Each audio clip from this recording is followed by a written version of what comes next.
deja vu 머물고픈 어딘가의 낯선 view I'll be far away That's my life is unknown galaxy Be a writer 장르로는 fantasy 내게 열리는 건 big big stage So that is who I am Look at me look at me look at me now 어제랑 또 다른 짜릿한 나 두려운 모든 게 설레게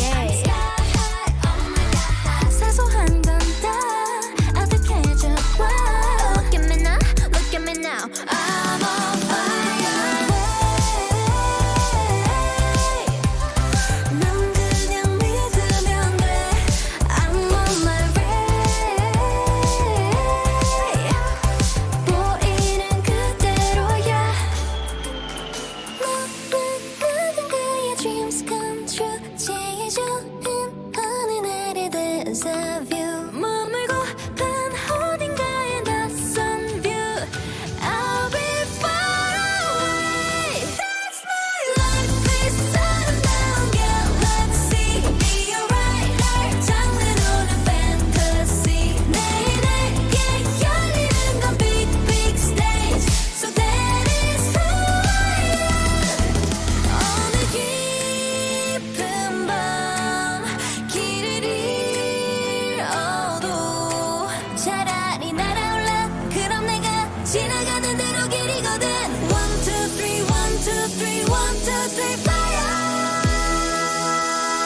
I hope you be someone dreams come true 제일 좋은 어느 날의 deja vu 머물고픈 어딘가의 낯선 view I'll be far away That's my life is unknown galaxy Be a writer 장르로는 fantasy 내게 열리는 건 big big stage So that is who I am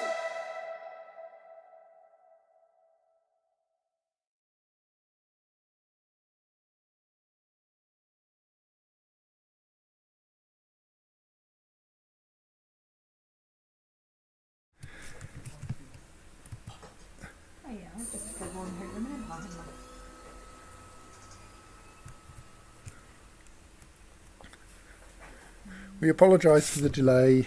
The last chorus was shorter than I remembered, and I was getting tea. Tea.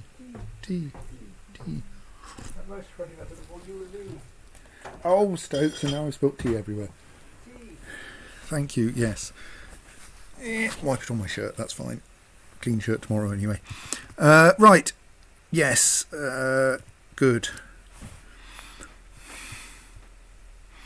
Where were we? We were trying to split numbers into their prime factors and going, oh my god, this is a complete mess, as I recall. Because we had ideas and then the ideas didn't work and then we had more ideas. Well, okay, I have more ideas. Simon had a few ideas. And yes.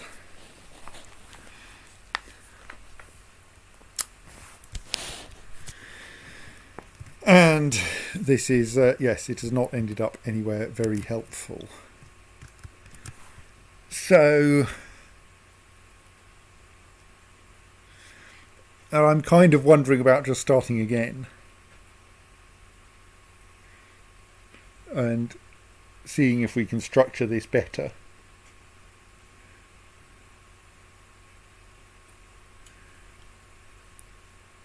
So...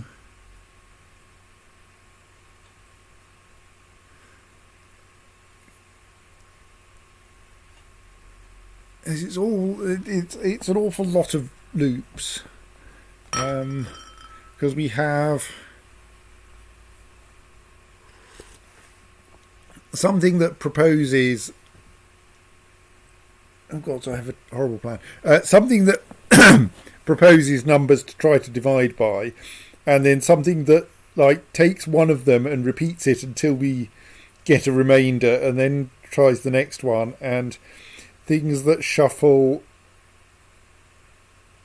and make and we have to ensure that the number that we get out when a division succeeds gets fed back in And if, on the other hand, if a division fails, then we go back to the previous number and try again with a different potential factor.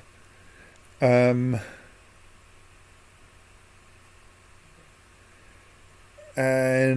this was complicated. So the structure I had here, and then we had a trick which I'm not sure is a good trick, whereby we would try dividing by the number itself at the end in order to get out the last prime factor, in a case, at least in a case where that wasn't 1.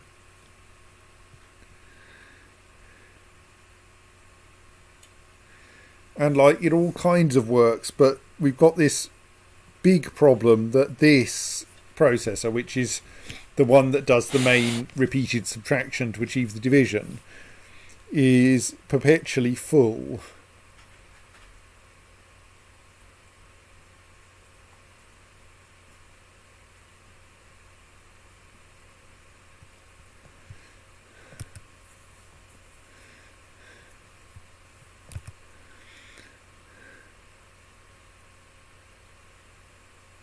So, yes.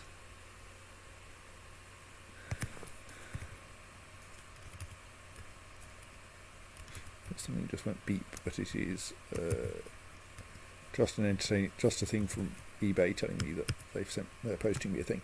Right. So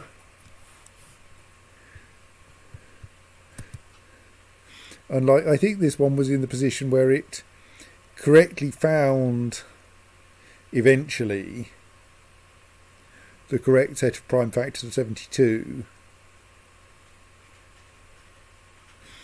but then didn't really do the right thing afterwards, and it was kind of getting all tangled.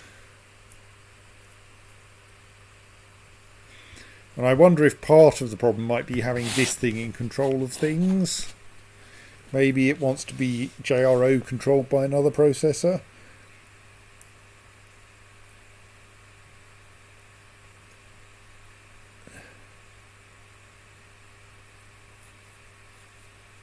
Because it doesn't really know what's going on.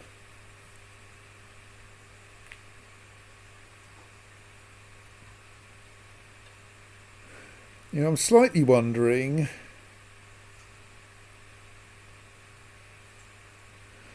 whether we can avoid looping on successful division. Like, what if we just know how many 2s we can possibly get into something and try to divide by all of them? So how many is that? Well, the largest number we can have is, apparently, all our inputs appear to be 2 digits. So let's assume the largest input is 99. So that means that it can, at most, be divisible by 64. So that will be 2, 4, 8, 10, what? 2, 4, 8, 16, 32, 64, 3, 9, 27,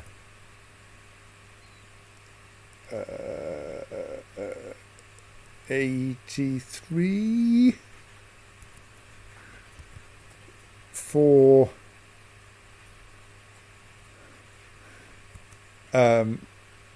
16, 64.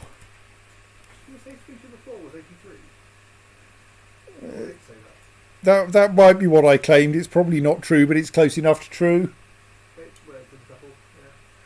749.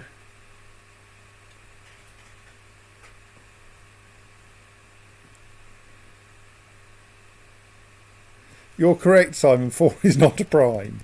5 is a prime. 5, 25.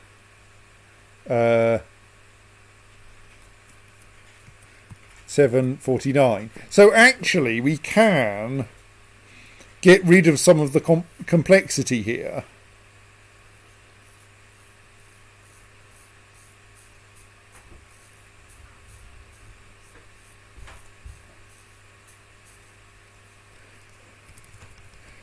And mostly what I care about is that 3 to the 5 should be bigger than 100, and I'm pretty sure it is.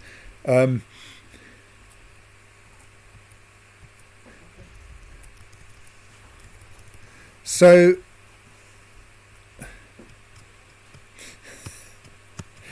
I'm fairly sure that's untrue, but also it confirms my requirement that 3 to the 5 be greater than 100. Yeah, it was about as close to 33 as it was to being right, so I thought I'd give you a little bit more than 100. So we don't actually, if we don't mind being even slower, we don't actually need to do anything clever after attempting to divide by something. We can actually simplify that code.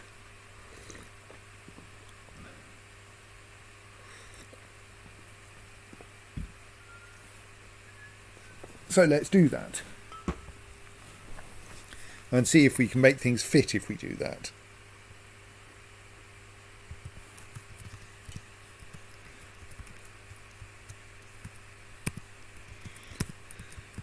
Conveniently, I have an actual list of primes here.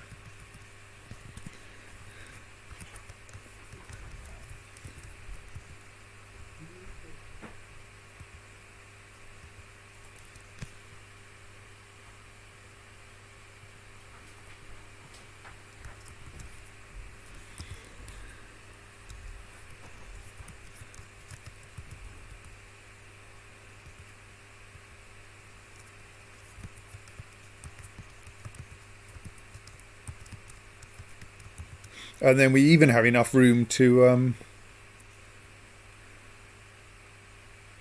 do something special at the end if we want to essentially say now stop. Maybe we can arrange to try division by 0 at that point. That might not work well. So now, does this work? No, it doesn't.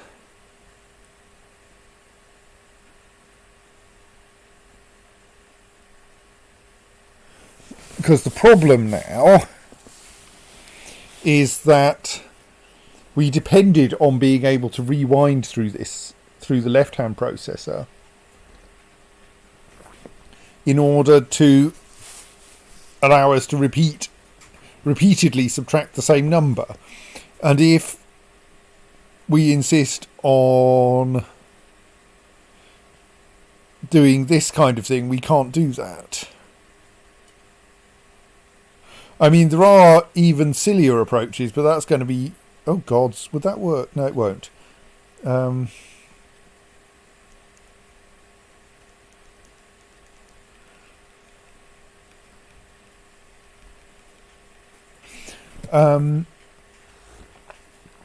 yes, I do have a terrible earworm. No, so that's not going to work because we rely on being able to repeatedly use an element in that list. So we would need to have a separate mechanism for storing the thing we are currently trying to divide by and repeatedly supplying that. And ideally,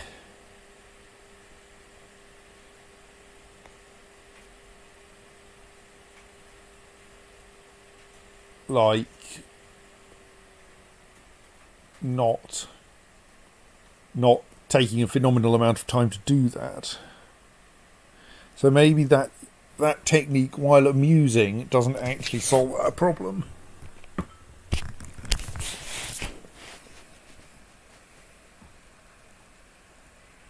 Yes. Simon says, I feel as if it ought to be possible to get the processor on the right to be the trial divider and the one in the middle sequences everything.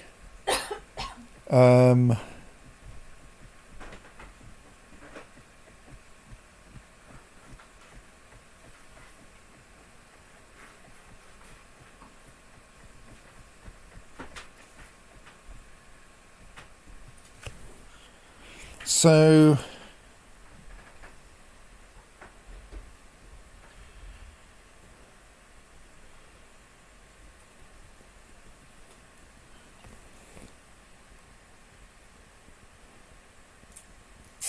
trying to think if there's a sensible way we can get this trial divider to be simpler.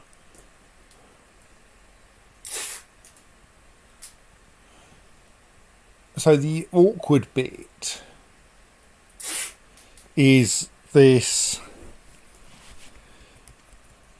After that sub left, we then have to signal to the processor on the left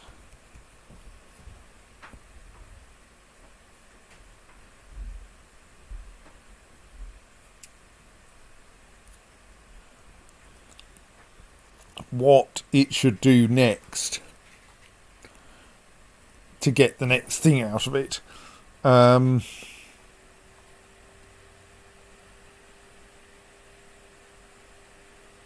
So if we put, hang on, if we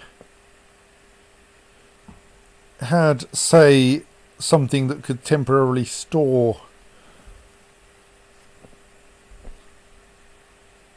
a number, we could, if we had, for instance, mov left left as the only instruction in this processor, then we could do the equivalent of that sub left as a swoop.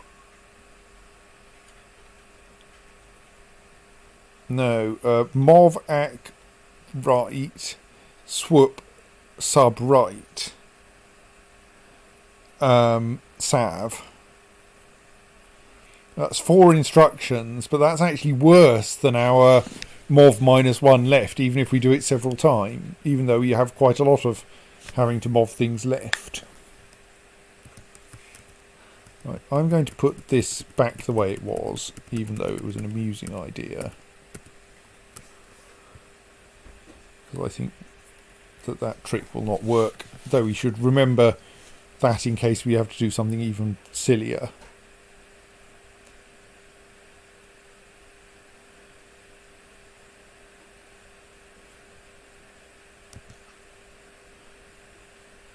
So where does this...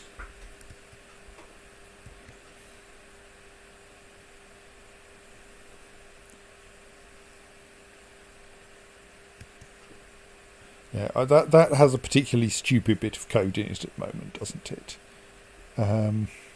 I kind of feel that the sorting out the residue code should be handled differently, but that would require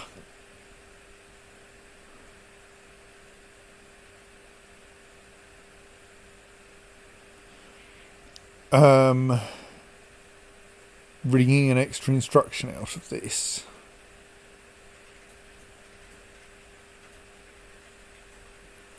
Hang on. Oh no, the problem is, yes, I was going to say those 2 instructions are those 2 instructions. That's true, but this is followed by jump L, and that's followed by jump all the way to the top. Because we have to jump. Jumping all the way to the top means fetch a new value from this thing.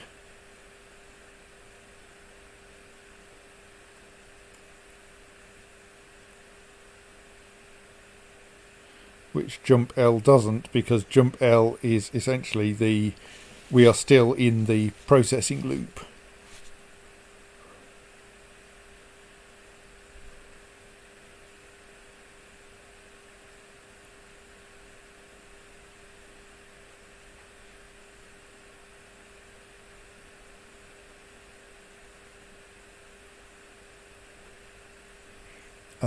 The repeated subtraction loop. So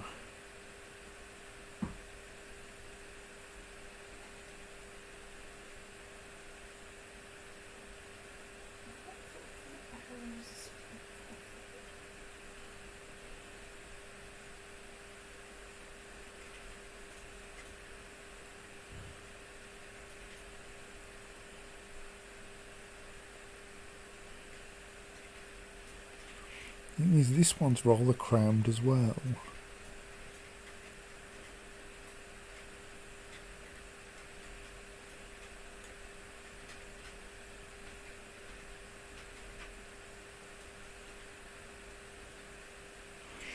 Why does this have 2 instructions at the top? Can we get away with not having them?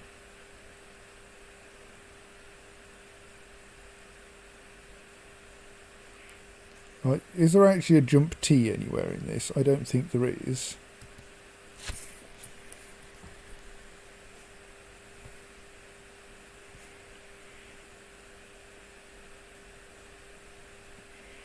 So surely what it's doing at the start must be useless. Because if it were useful, it would happen more often. Or is that the first... Is that actually... No.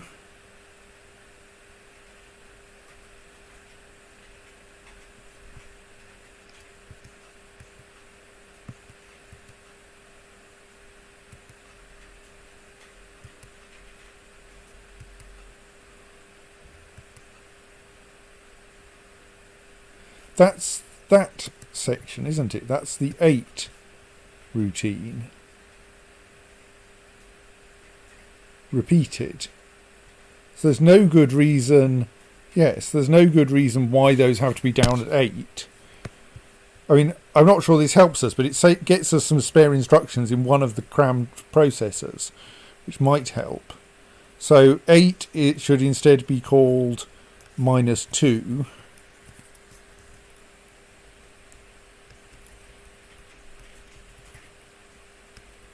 And we can remove those 3 instructions.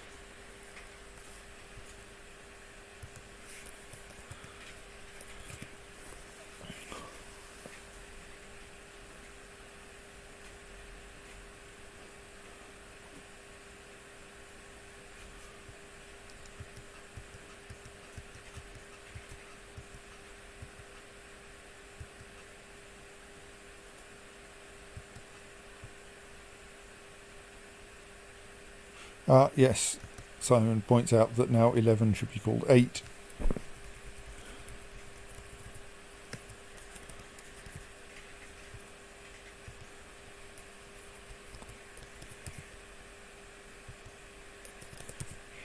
Really, we need cross processor labels. So that still gives us the right answer up to that stage. So then our problem is still how we what we do when we have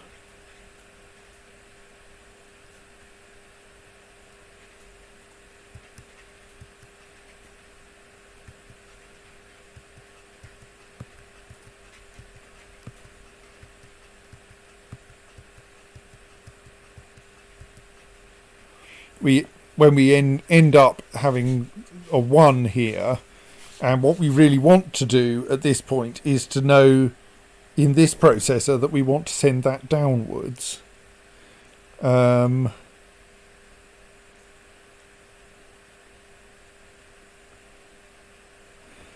So, like, obviously we could do some kind of JRO left thing and have this send more than one thing, but that's going to be messy. But the thing is, we don't have any other condition codes we can use here. Like, once we've tested for equal, greater than, or less than 0, there's no obvious special value that we can use. Which is why I was attempting to organise things so that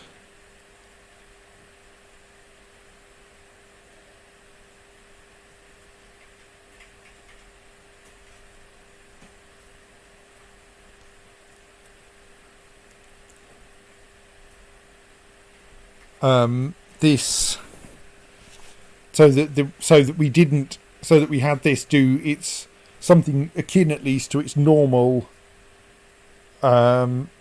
routine. And then the problem was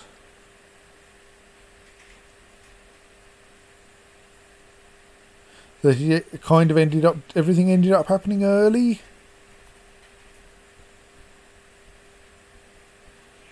Because this requested the current value from its up far too soon, and then that meant that because it requested it as soon as it knew that it was going to be needed, and that was long before that value had actually been correctly updated.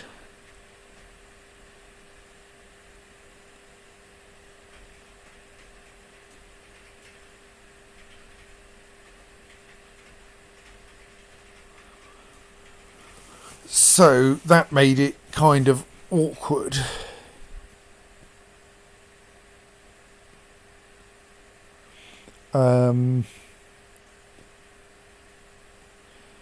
And having the current value available at that moment, yeah, it was not very helpful.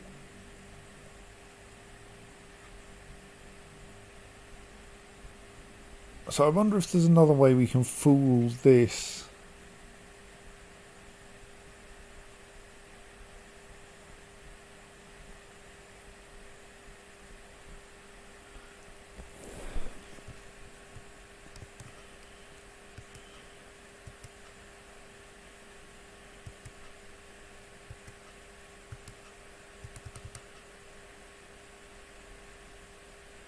So this currently seizes up. Why does it?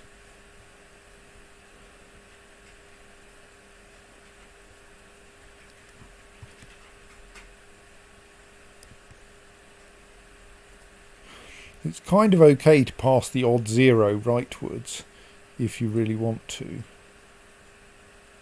But of course, yes, at this point,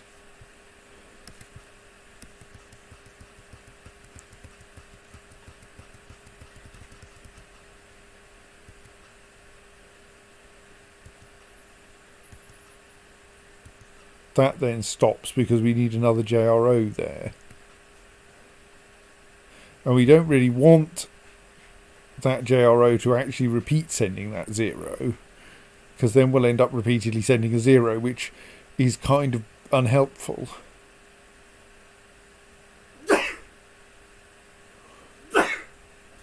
But on the other hand, the JRO, since we're only sending -1 to it, does have to be the instruction immediately after an instruction to copy something to the right. If, of course, it's a JRO, which it doesn't have to be. We know that it's going to return -1, so we really don't need to be clever about that.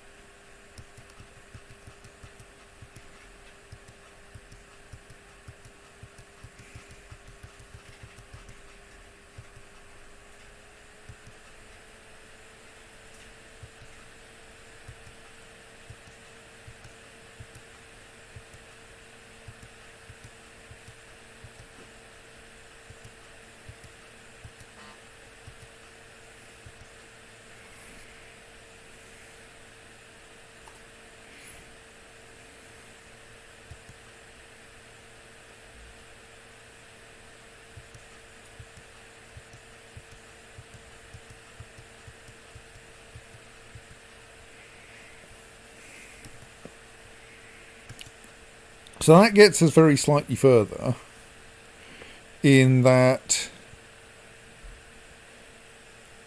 we now actually emit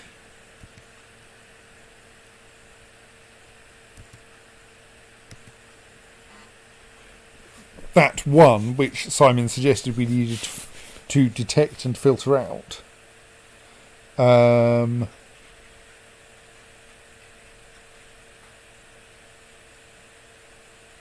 Which is good. But then we end up in the situation where that then makes another attempt at trial subtracting 1, which we're kind of in a mess for.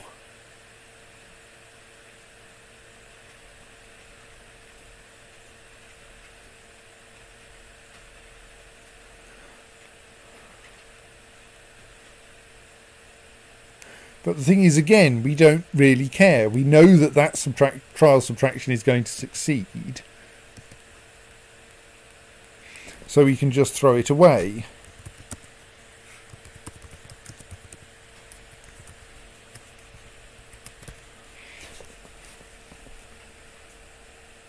but then our issue is that we need to sort out everything else for that final thing. So we go through one dummy trial subtraction to get us into sync. Then we subtract the current value and that gets pumped through the output system. And now that's slightly wrong.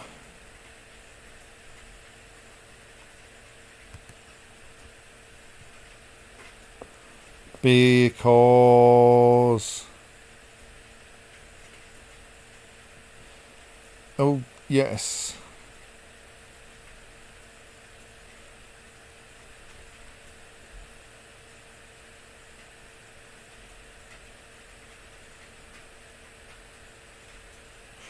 So the problem now is that, of course, I had previously,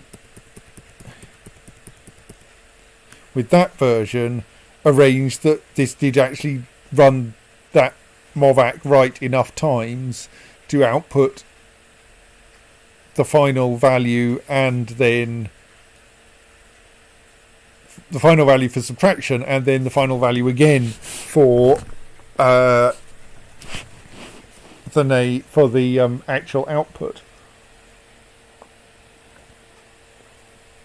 And that means that this group needs to have MOV0 right, MOV right nil, MOVAC right, MOV right nil, MOVAC right, MOV right nil.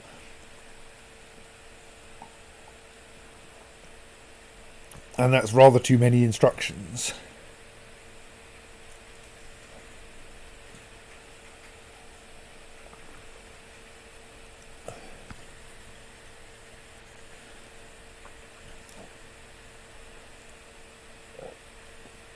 And this is all rather complicated.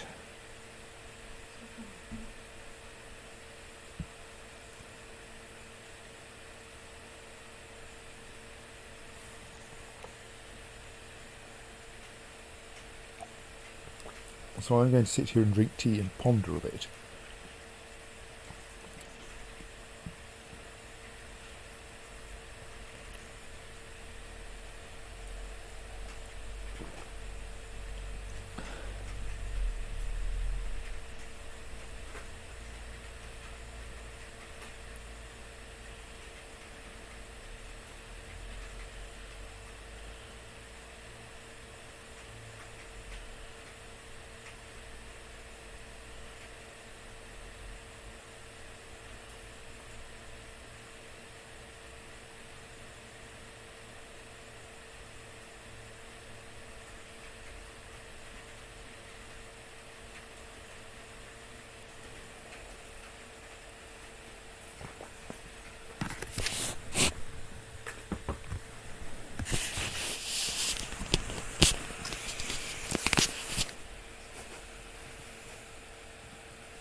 So it's kind of occurring to me that everything that happens in this ends up with it sending JRO targets to both of these two processors, which means at least two instructions. Maybe that's more complicated than we need.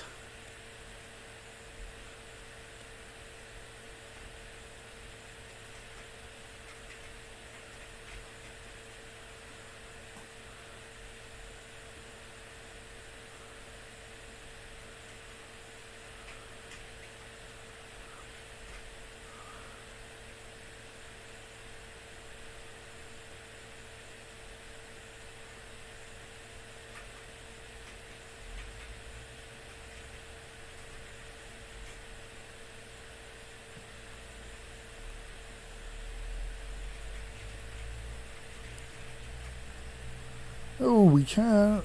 No, we can't. That's the same thing you've spotted before then.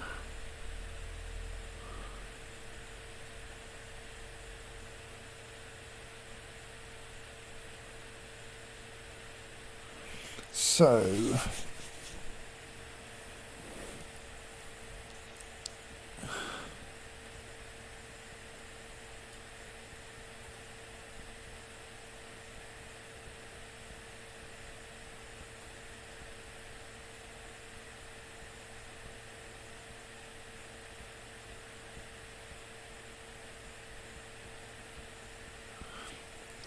yeah, so our problem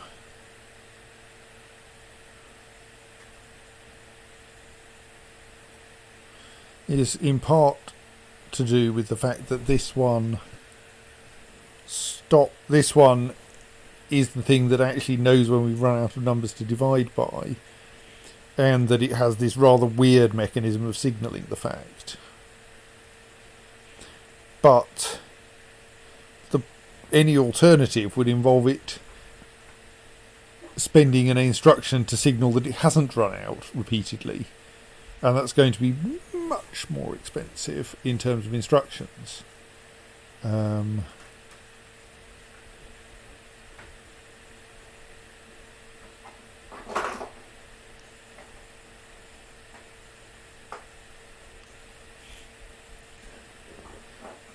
the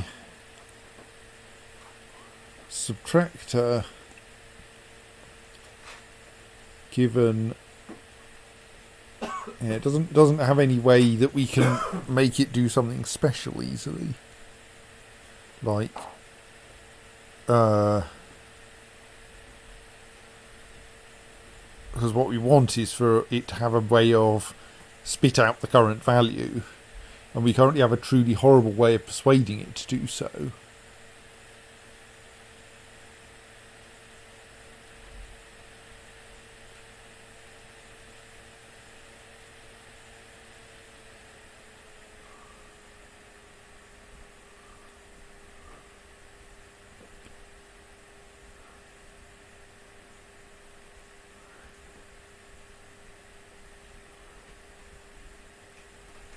But maybe we shouldn't be doing that through it at all.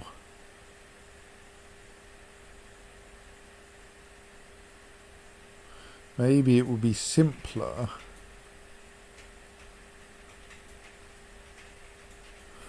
to, for instance, have this be a mov any down. This sends the last value downwards. This one, maybe not actually a mov any down, it'll be a mov any ack and then do some sums on it. Because if it's 1, we don't want to send it downwards. And then it will send a 0. Under some circumstances.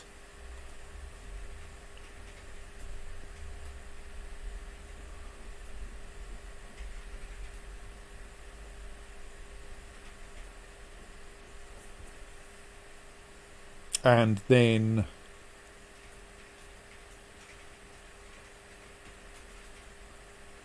that means that this becomes the output bit of the bit of this that outputs what's left over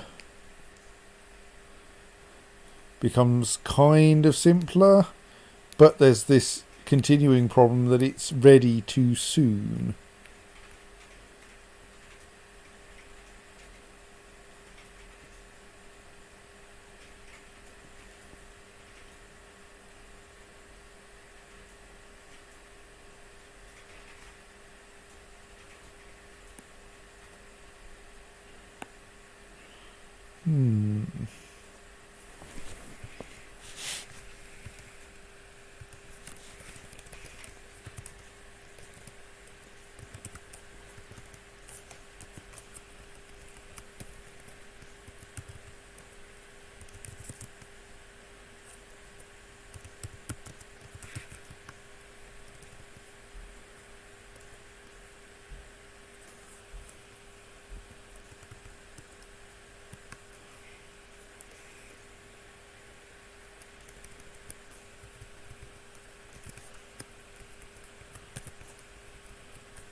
So what happens there?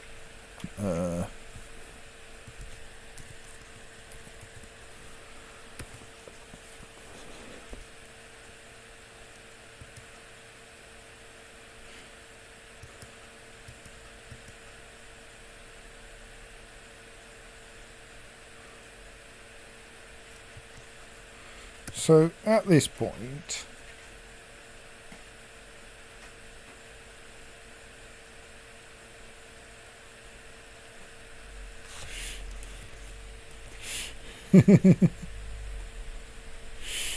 Simon says, I wish I had this game. I have 2 CPU programs here that look as if they work to me, but I'd have to actually test them to know where I messed up. It's not very expensive, as I recall.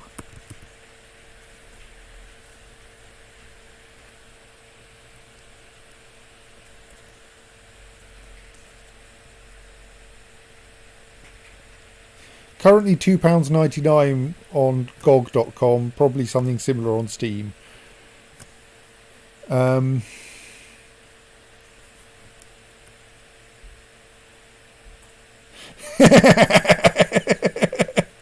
Yes, as Simon points out, it's not actually that he lacks the game, it's that he lacks a save file that's got all the way to this point.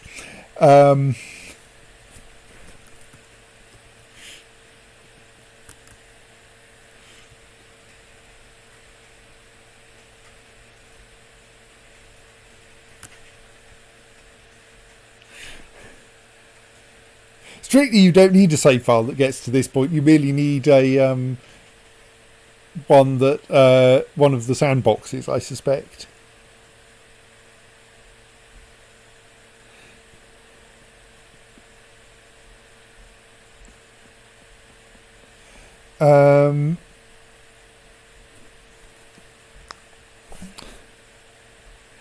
So why am I? So now I don't think we care about what the right processor does at this stage. So I think, in the spirit of making things as simple as possible, I'll remove that.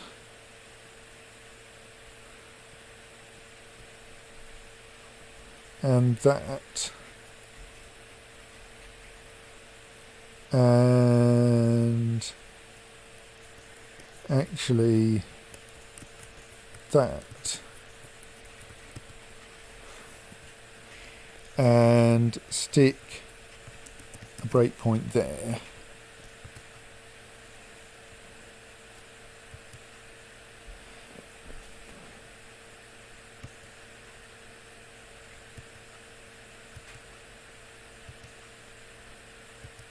So that outputs the right last value, but there is a question of what the hell the rest of the system is doing. The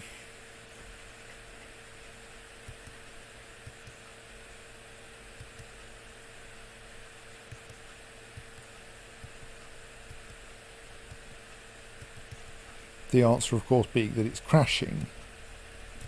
But that's probably because I've aligned everything else wrongly now. So let's now work out how these two are interacting. So the general idea here is that that is the jump to the we have successfully factorized a number and we want to now start factorizing the next number. And this appears at this point to be expecting to receive the next number to be factorized.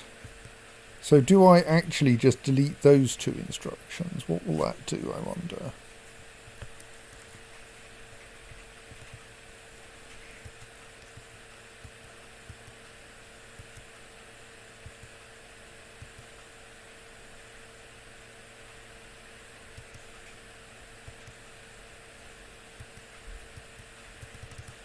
That will cause another crash.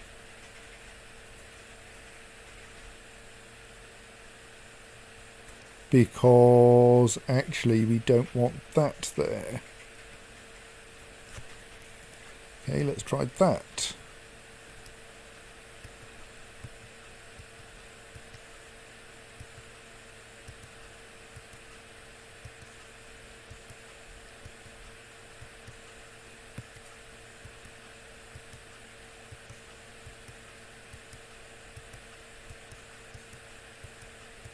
That's looking like a good start. Okay.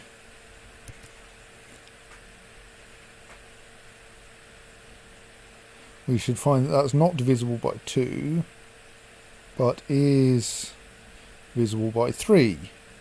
Okay, so now we get to the new case we haven't tried, which is what happens when what's left over is much too large.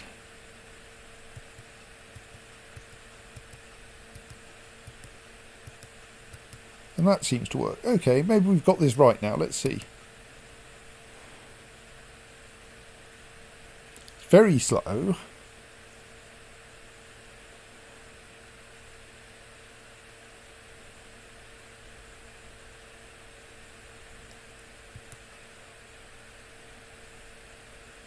It looks like it's working more or less. Okay, I'm going to remove that breakpoint. I'm also wondering if we can save a processor, because it's kind of silly that we have this one whose sole purpose is as a bit of plumbing. But maybe I shouldn't worry about that.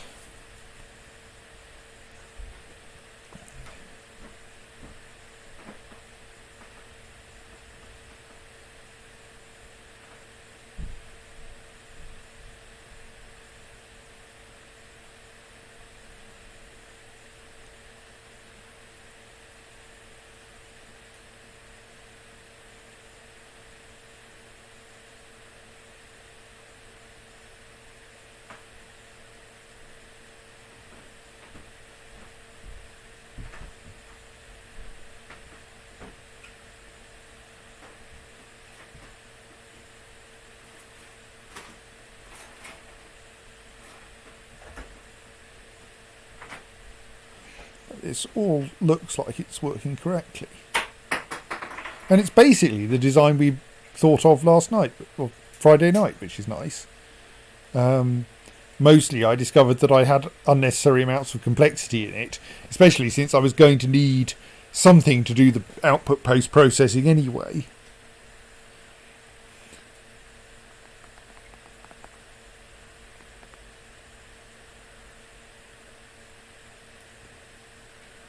A bit where we can conclude that 71 is prime.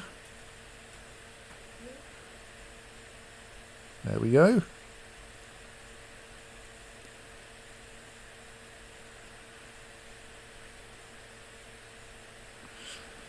So, I mean, we could do with a better division algorithm.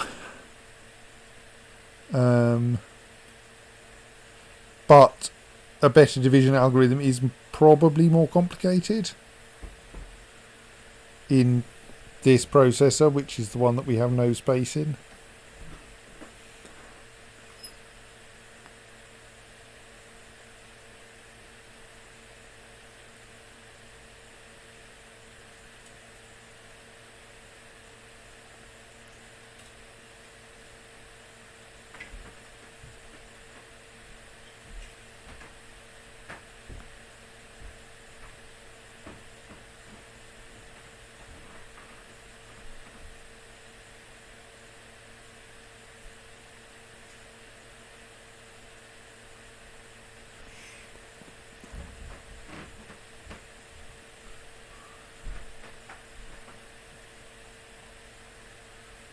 I'm also kind of pleased because this is the first time I've used the any pseudo register, and like it's the kind of thing that should be quite hard to use because it's not intrinsically synchronous in the way that the rest of the system is, though obviously you may be able to make it synchronous.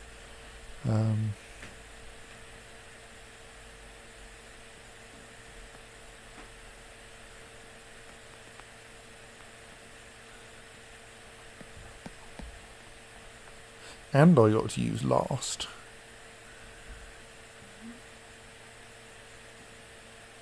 I mean, it's still a very inefficient implementation, but...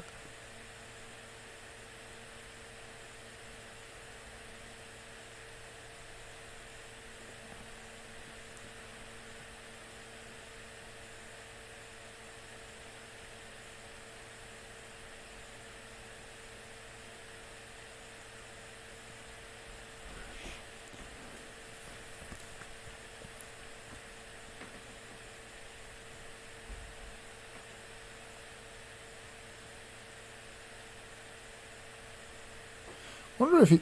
Oh no, I was going to say if it might be possible to do the... Yeah, instance of Oh, making it ticky. yes. Maybe I should unplug it. I mean, it should be in its idle mode anyway, but...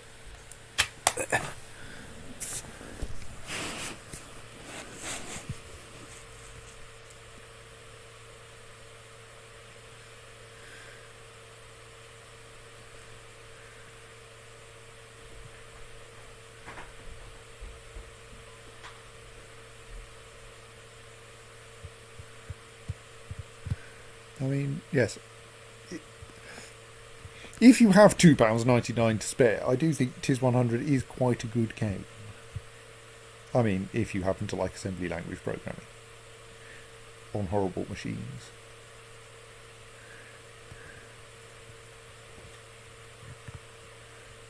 But it's like, in many respects, less infuriating than Shenzhen IO. Because, I don't know, the ways in which it's unrealistic are less annoying.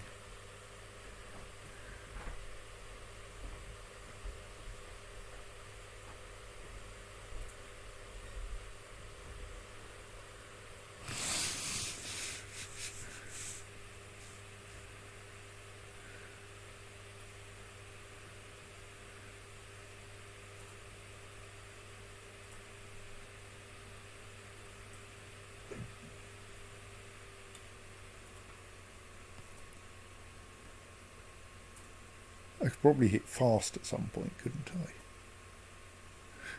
Because this is not a fast implementation.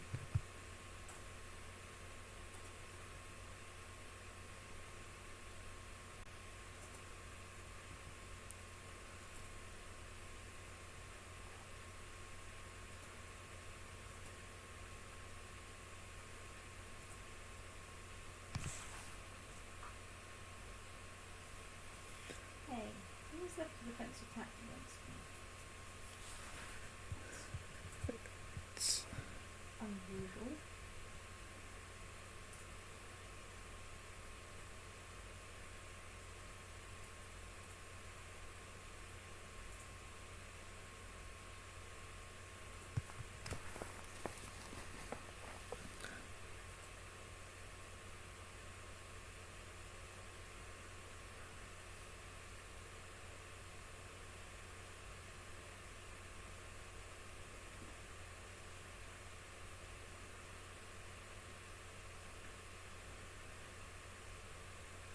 yeah, it's not long now.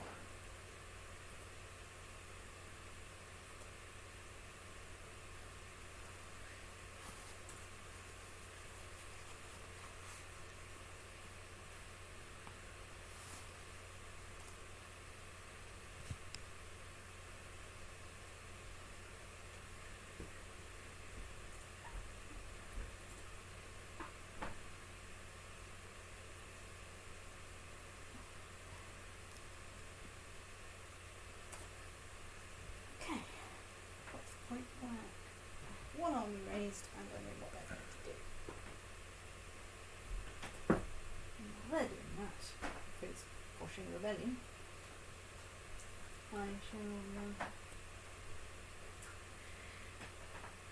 100% threatening. Why do you believe in the defensive tactics? Don't ask, just to go to war with them. Hooray! Oh my goodness. Like, that is by no means the least efficient implementation. Like, people have done faster ones down to about twice the speed, up to about twice the speed, but the main spike is like 4 times slower. How do you make an implementation that's 4 times slower than that one? I mean, I suppose by forcibly doing all the trial divisions rather than only the ones that, rather than abandoning each prime early, though, like, it looked like that was going to be even more painful to do.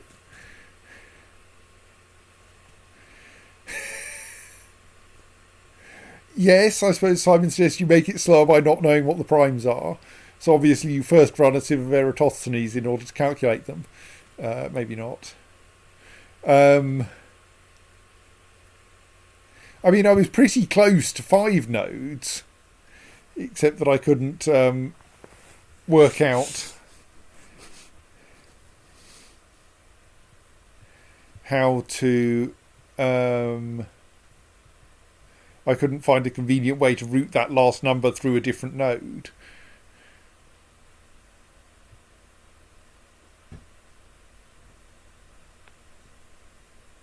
Oh, not the last number, the intermediate numbers. The last number's easy. I am now thinking there might be sneaky ways to do that as well.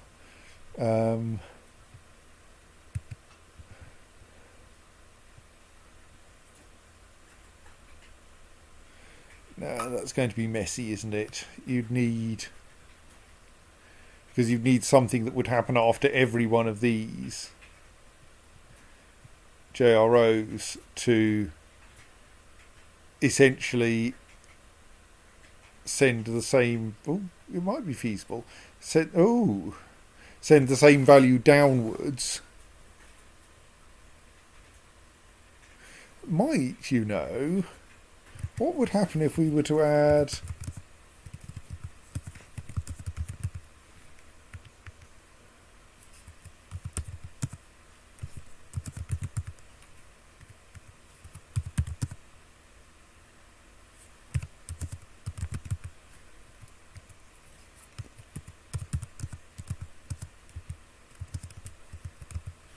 that, and then when we were planning to mov -1 left, mov left down, mov -1 left, we instead just did mov +1 left. But here where we do mov +1 left, we made it mov +2 left instead.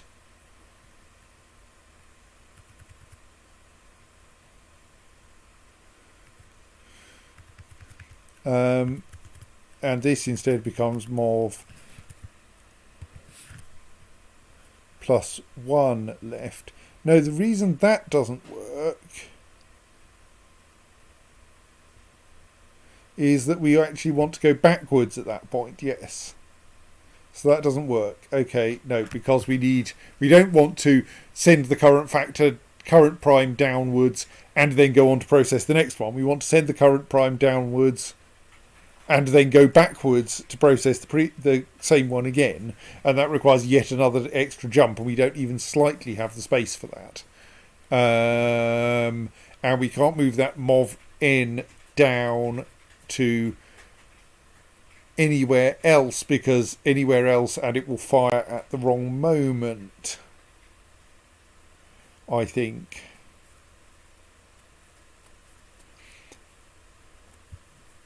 Oh, no, hang on.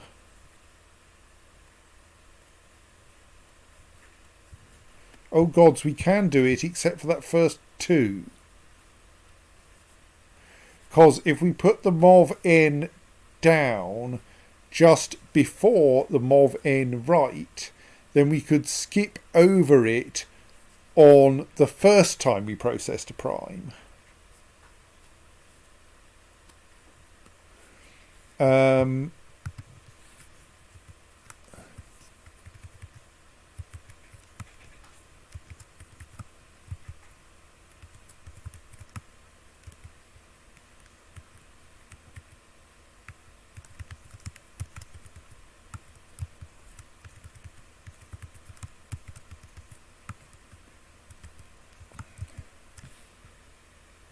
So then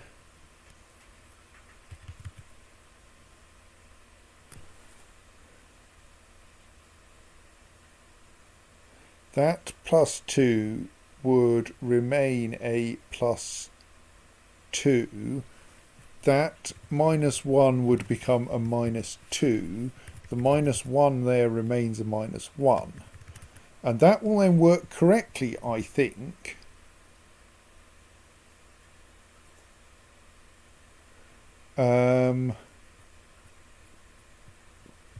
Except that that will now cause us not to correctly emit 2s. Let's test that.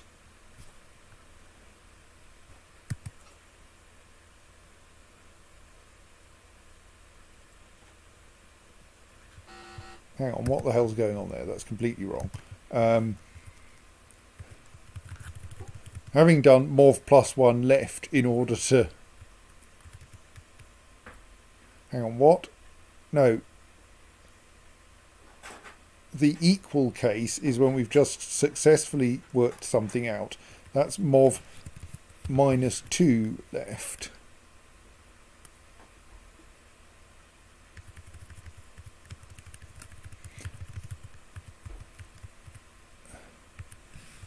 And then don't try to do that. So this will now not emit the 2s, but should otherwise give the correct answers.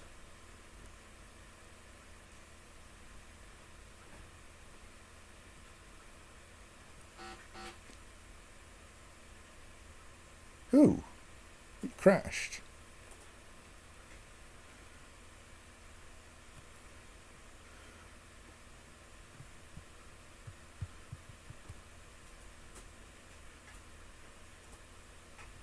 Why did that crash?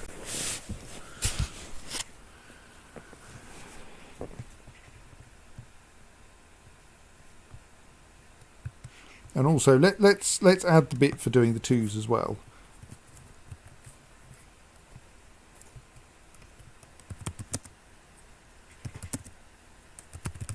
Because I've worked out how to do that and then work out why it crashed.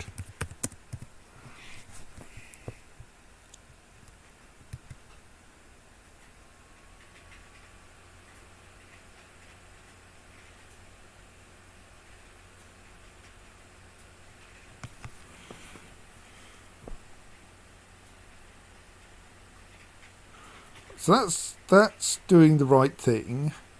Incidentally, just to prove that I've actually accomplished the thing I set out to accomplish, we should now be able to clear that processor. And incidentally, that also means that that NE can now be an up, for prettiness sake.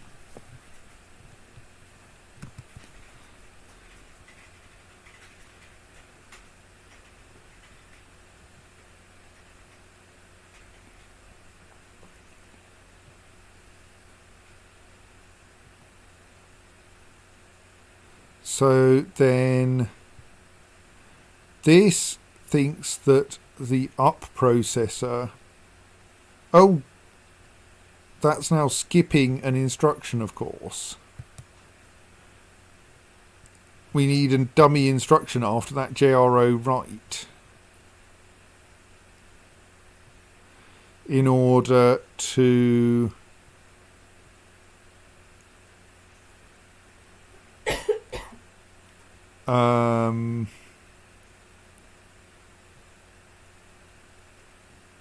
oh gods, I worked out how to solve this, yes.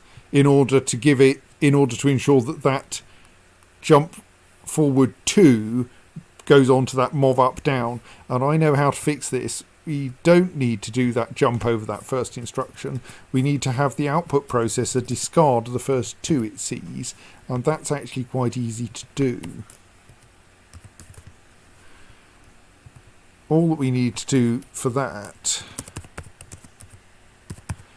is that, because then after emitting that, the only time we end up there is right at the start of the program and after we've just emitted a 0 when we're thus processing another input.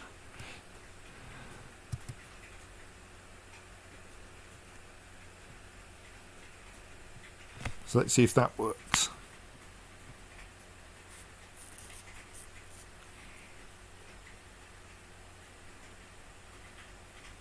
Yes, and we didn't output the wrong number of 2s.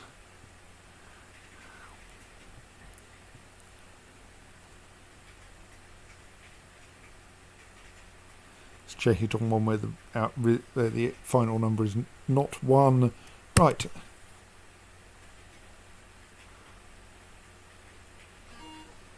Still pretty fast, but now down to 5 nodes, which almost no one achieves. Pretty much standard instruction count, mind.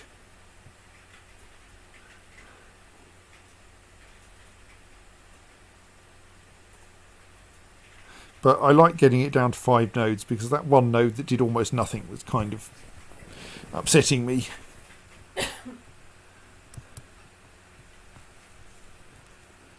I mean, we might be able to do different ones, but maybe we should go on to the signal exponentiator.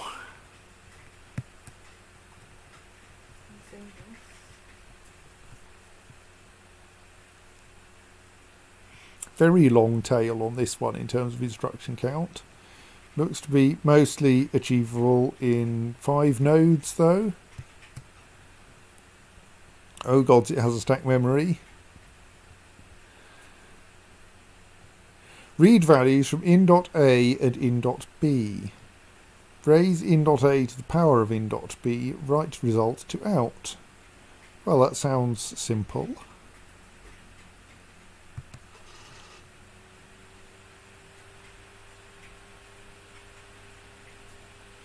So yes, more of the plot. I'm removing what I can from my TIS-100s, but I'm not sure how this is going to stop the gate. We might not stop it from happening exactly. We might stop it from having happened. Arg! Yes, it's confusing. So we have the use of every node apart from the communication failure node and 2 stack memories.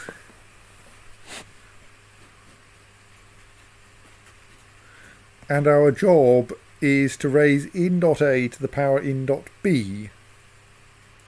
Preferably not entirely by repeated addition.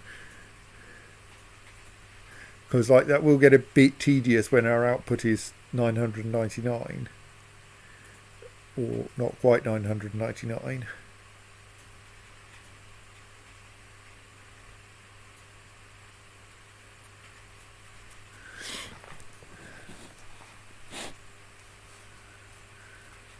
But it feels like actually we could do a crude one just by repeated addition.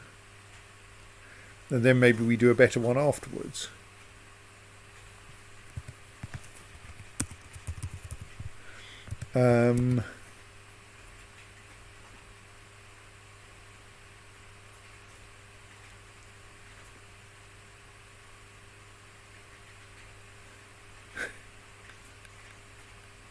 Yes, true. Simon points out if you do each multiplication by repeated addition, then 2 to the 9 goes quite fast. Well, okay, let's do this by brute force and see how it does.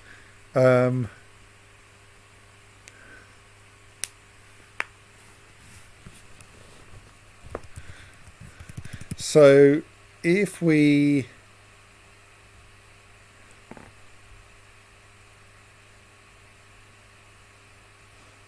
So I think the what we want is something that acts on instructions to this is something like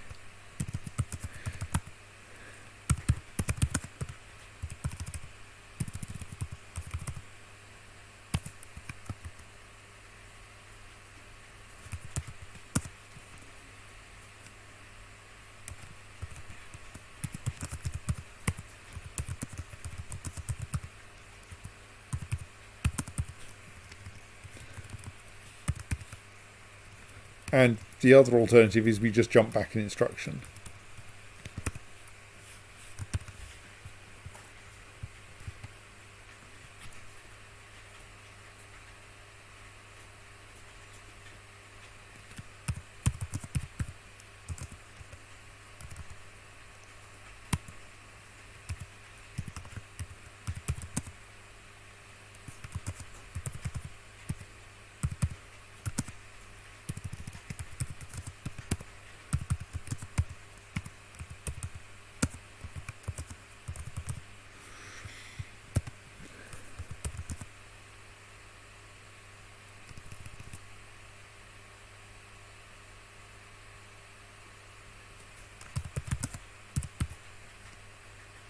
That's not right, of course. We'll fix that in a moment.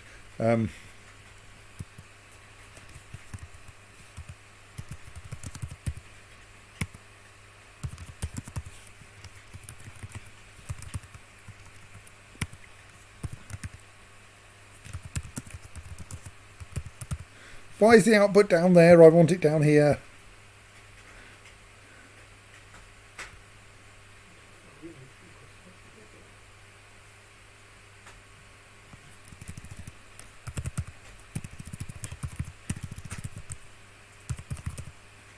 It doesn't really matter. Send it down anyway.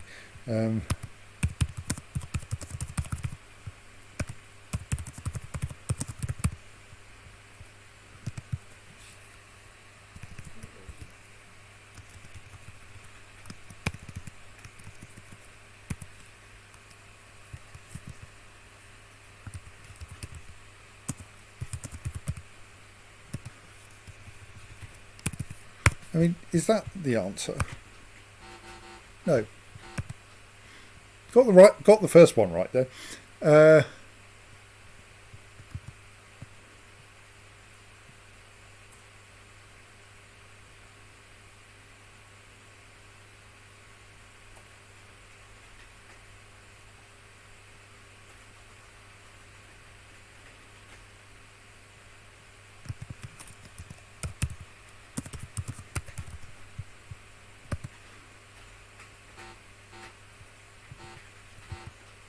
Well, it can raise things to the power 1 correctly.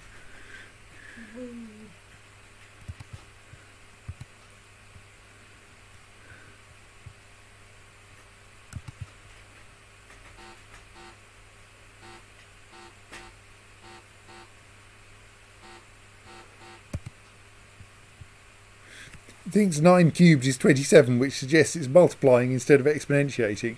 Ah, yes, of course, we need to do the whole thing with one extra layer of stuff. I've correctly constructed a multiplier. Excellent. Well, I'm sure this won't take much extra effort. So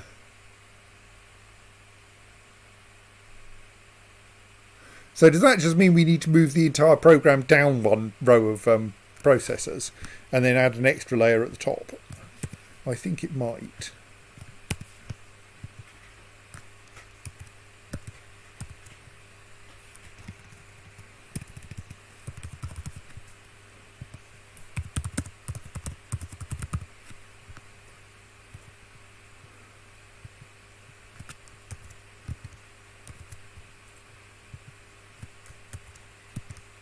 Maybe then we get to swap left and right, and that gets us the output in the right place.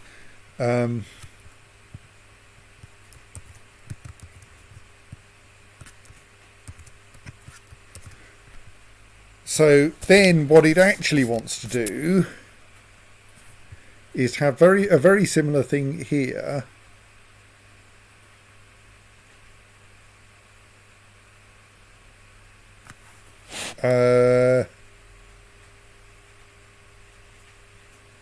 So this loads the thing we're raising to the power of and repeatedly tells this one to tell this one to multiply by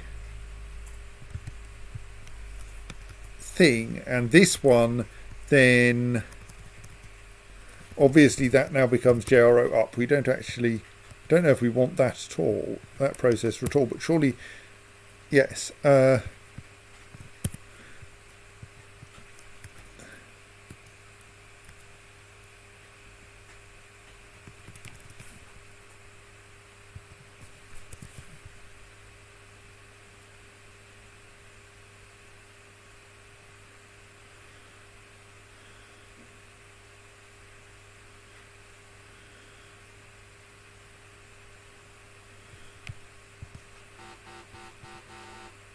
Well, that's spectacularly bad. So now this one, given a number, repeatedly sends a 1 to the left the correct number of times and then a 4. Each of those 1s is meant to mean multiply by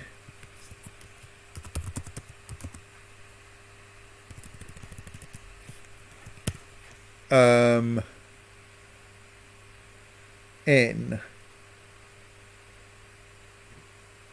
So this then reads in multiplied by a. So this then reads in a and then sends 1 followed by a downwards repeatedly, and then eventually sends 4 downwards. So what this has to do is each time it receives 1, attempt to multiply the current value by the next thing it receives from above. And when it receives 4, it needs to somehow reset the current value. So this then knows how to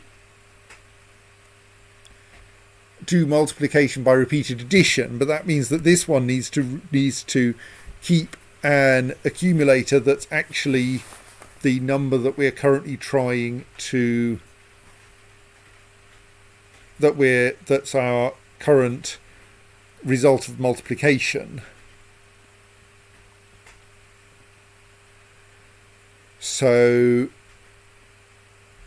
what thus needs to happen, we need somewhere to keep the current multiplication result,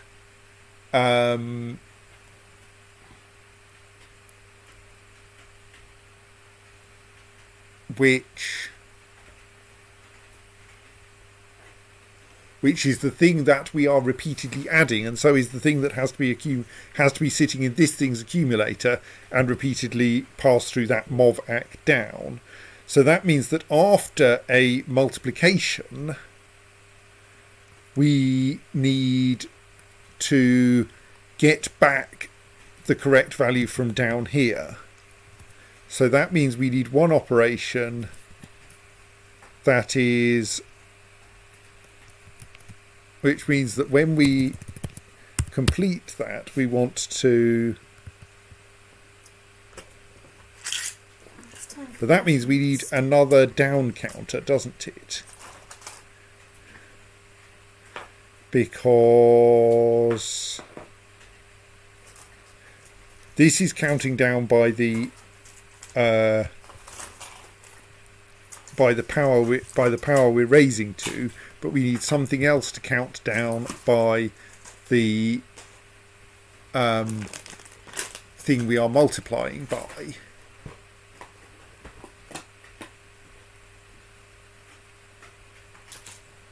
Actually, I'm not so sure I've got that right.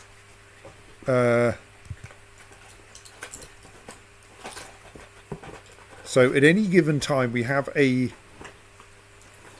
thing that we are currently multiplying by that we want to have a counter running downwards, and we have a thing that we are currently multiplying,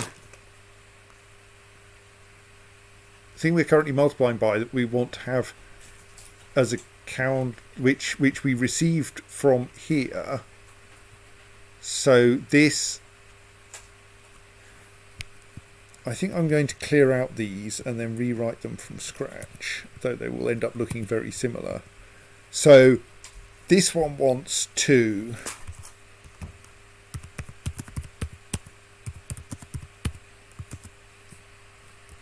receive the number we are currently repeatedly multiplying by. It then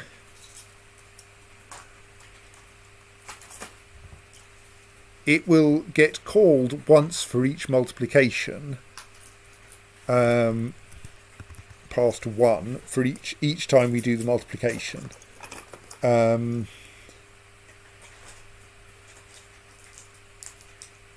So we should assume that at that point, wherever it is that we are keeping the product so far, has the product so far, and we sort out initialization shortly afterwards. So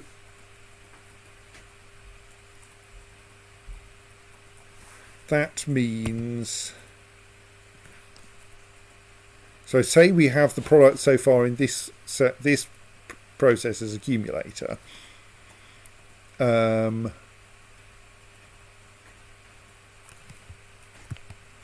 means that this now wants to have a little loop in which it goes repeatedly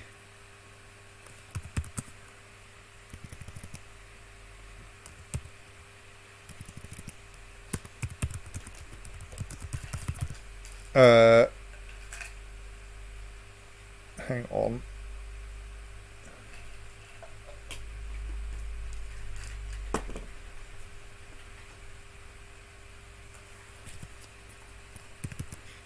We want to say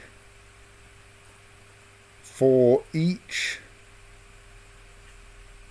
thing in ACK, we want to add the current.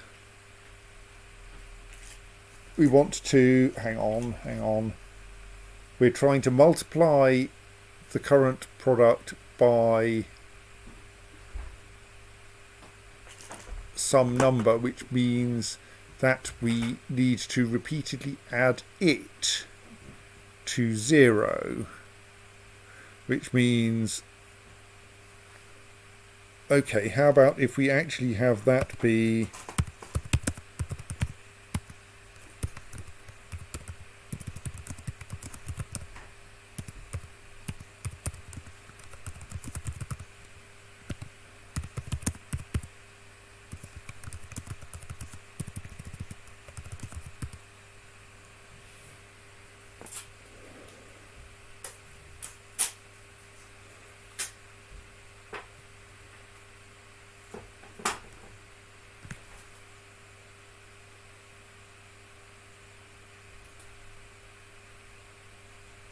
so that will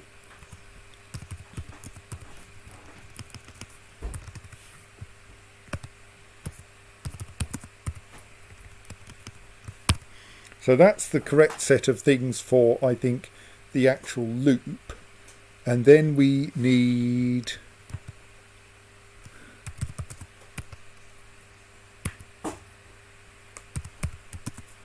what happens when we finish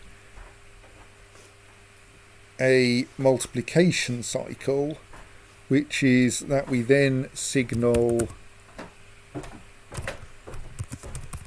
to that processor that it should mostly signal to this processor that it should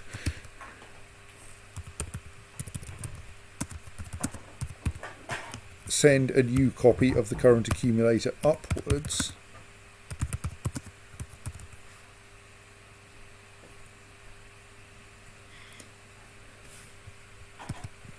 and then reset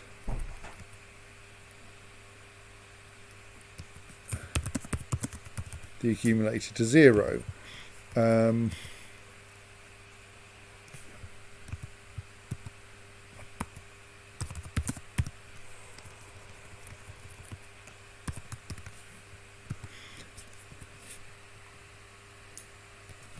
So then there's what happens when we finish the entire exponentiation.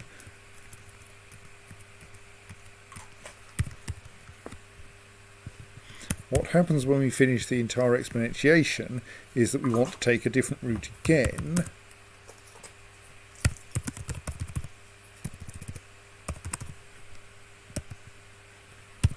In which this processor will now have the final result in its accumulator,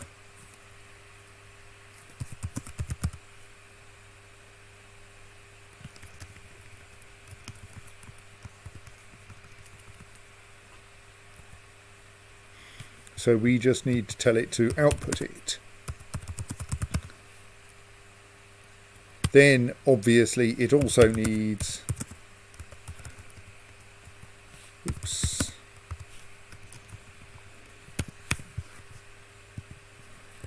to clear its accumulator, and this one actually needs an instruction at the top to set its accumulator to the multiplicative identity. All the results are 0 now. Excellent.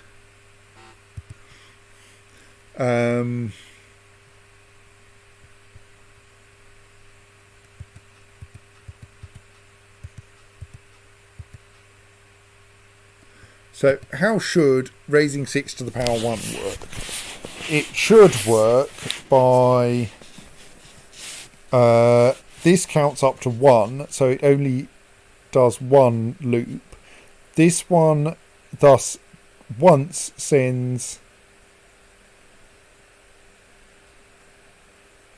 a 1 and then a 7 down. The 1 puts up into the accumulator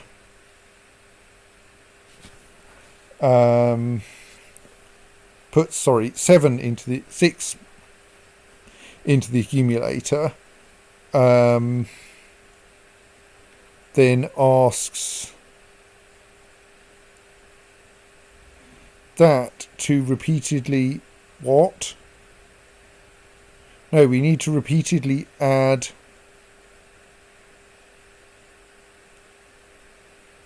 asks that, hang on, no, maybe that's right. Put 6 in the accumulator, but then does nothing with it. So our major problem is now that our input number doesn't actually end up getting anything done with it, which is not helpful, because that should probably not be MOV1 ACK, that should probably be MOV left ACK. Is that right? No, that's not right. Simon points out the obvious disaster that I don't appear to have an add instruction anywhere in the program. Yeah, that's going to screw things up quite badly, isn't it? I think... Yes, there is. It's there. It's just where it's meant to be. The problem is that the 6 never actually gets anywhere interesting.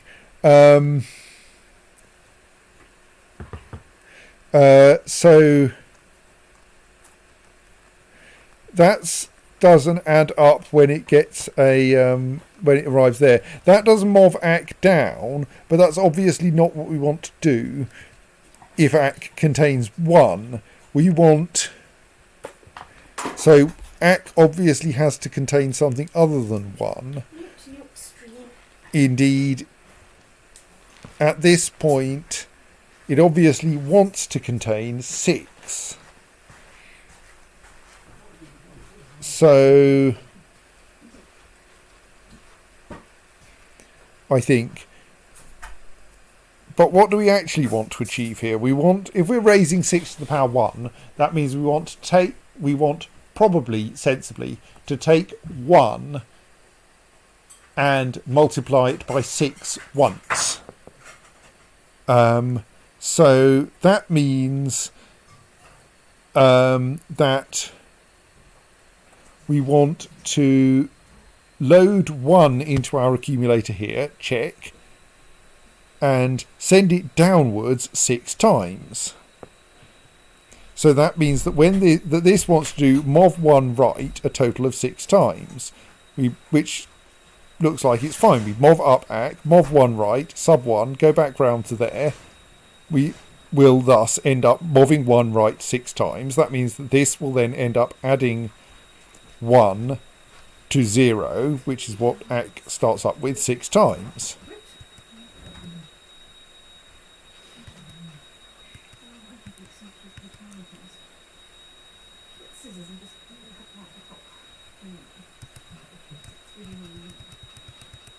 So we get a 6 in there, that's correct.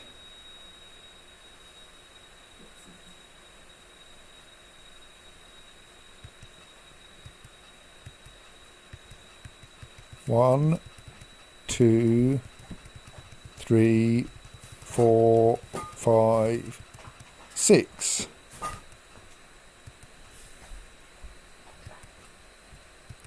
Then we jump to there. There, that's not right, surely.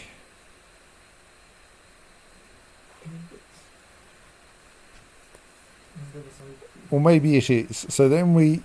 Oh, right, yes. So our problem is that actually that MOV ACK down might be better as a MOV up down. And after MOV 6 down, we should do MOV ACK down.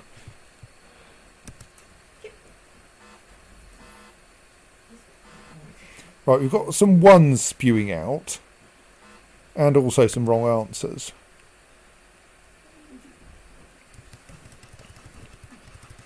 So let's work through. So that 6 ended up turning out correctly, didn't it? Now, we then end up bouncing it back up into our multiplication accumulator. Because if we were generating 6 squared, we would now want to add 6 to itself 6 times. But that's not what we're doing, and so we omit that 6. What? This one's now fallen through to that MOV 6 down again. That's not right.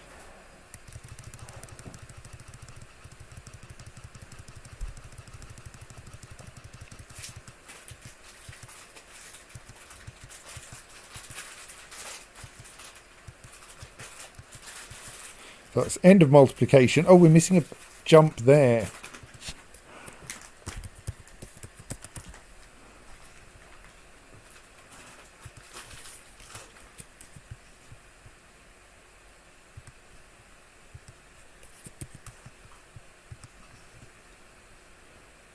Right, it now raises things to the power 1 correctly, but much more slowly than before. Seems to raise things to other powers pretty correctly as well.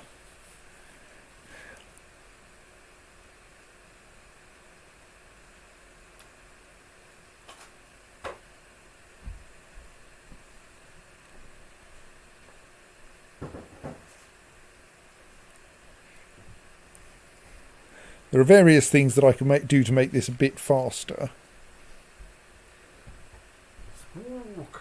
So maybe I should do those.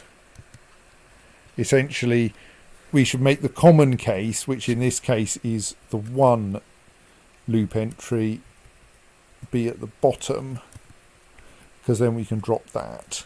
So that means that 3 becomes 1.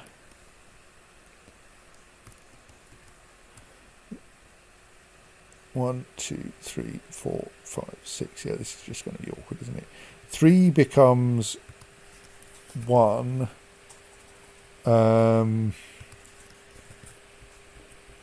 6 becomes 4.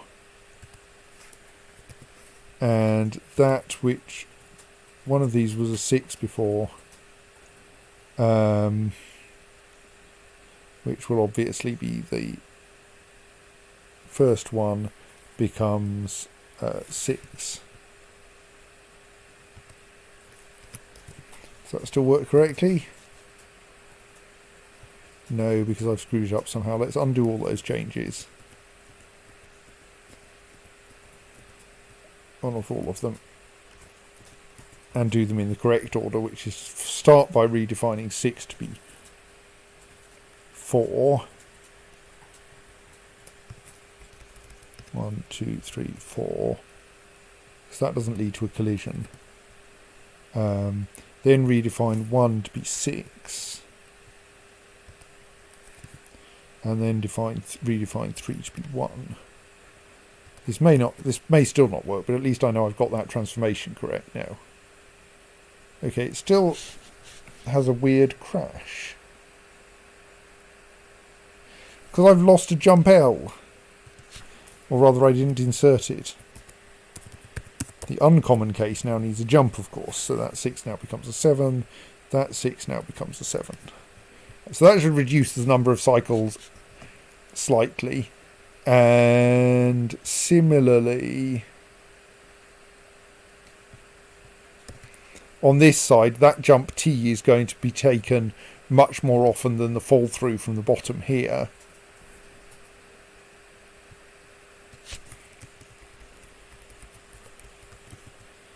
So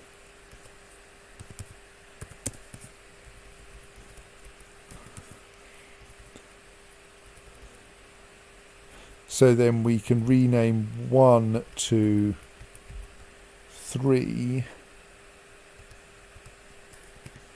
and rename 7 to 1.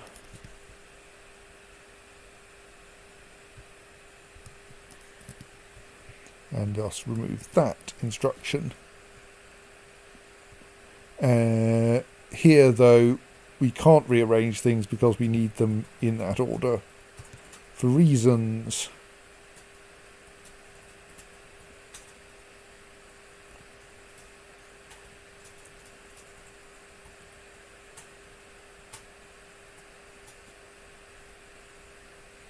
And similarly here, because there's an initialization step at the top.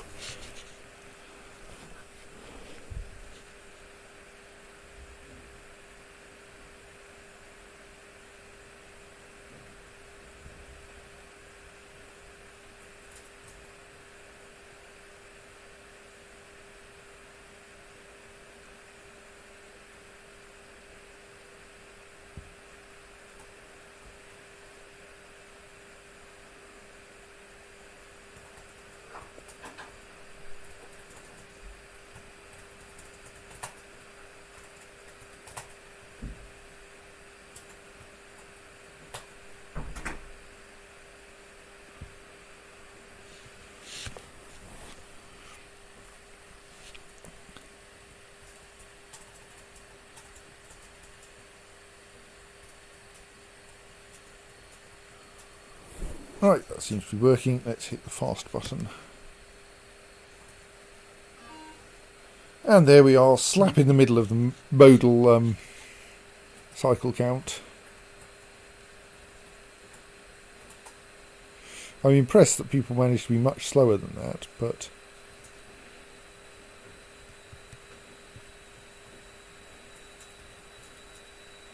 So I'm now thinking, is it worth trying to do a cleverer one?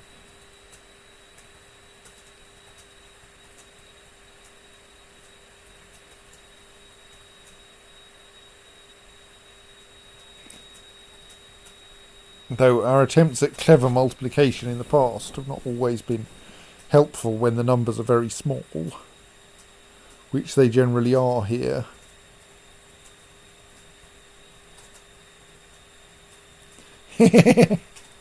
Simon says, I had this silly idea at the start of this exponentiator of just making a lookup table of all the possible answers because there aren't that, on the theory that there aren't that many.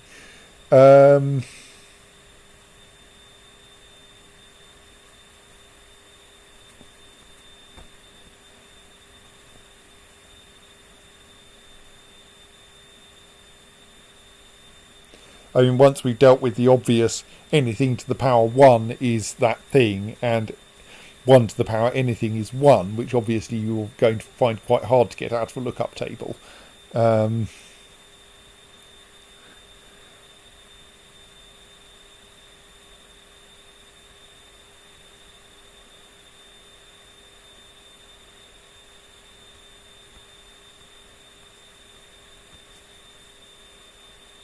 But yes, we're going to want powers of things that are less than 100.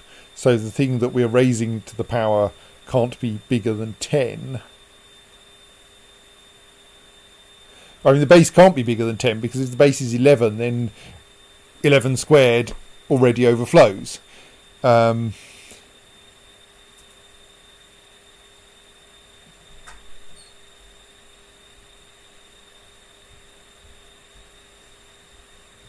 I think, oh no, we go up to 1,000 output, don't we? Yes. Stoke face, yes, so 31. But it does indeed.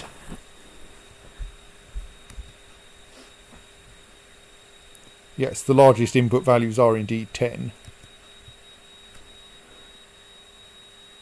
Yes, I was getting 120. I was getting 100 and 1,000 confused. But yes, none of the inputs is ever greater than 10. So, like, in the worst case, we have to calculate 10 to the 10, but of course we don't.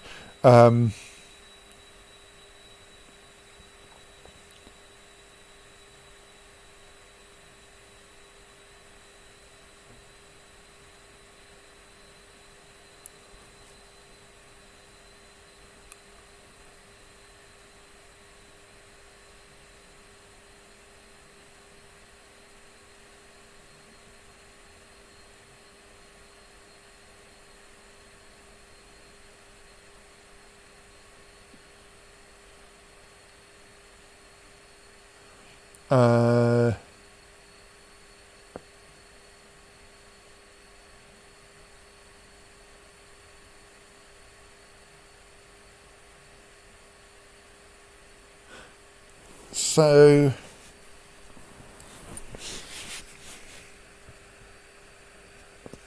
obviously this would require an entirely new program.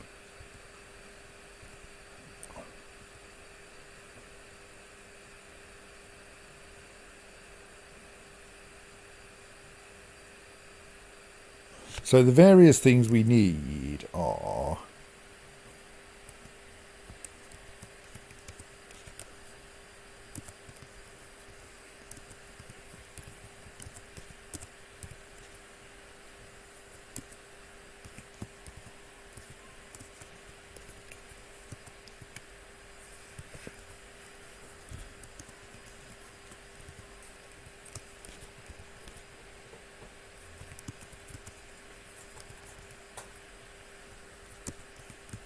I'm just kind of writing these in comments to get myself some idea about how much space we're going to need.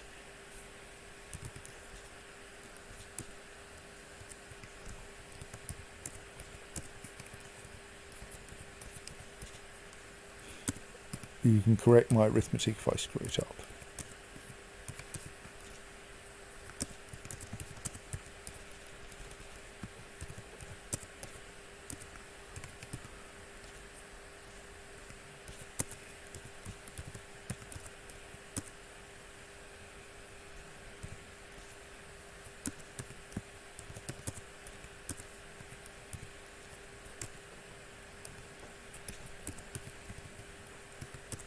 Which obviously I traditionally have to now.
Three to the 8 obviously overflows.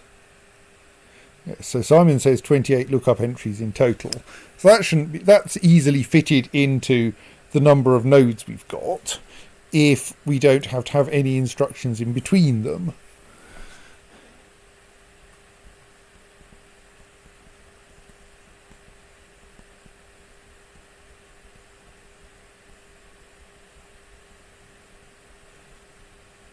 And we might be able to simplify things by like having a special case that says that understands that 9 is 3 squared and thus gets the powers of 9 out of the way.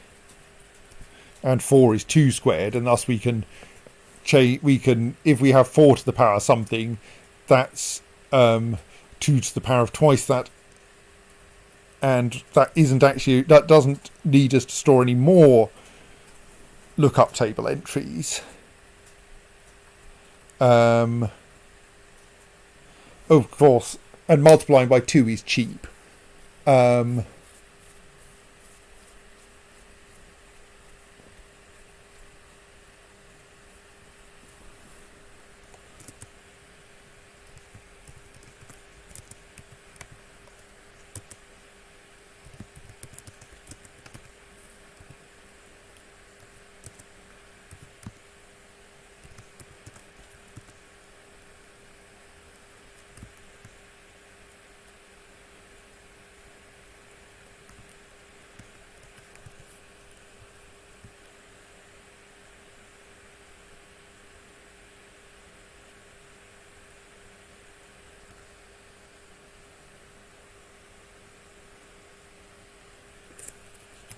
is 125 plus 500 is 625, and that's as far as that has to go.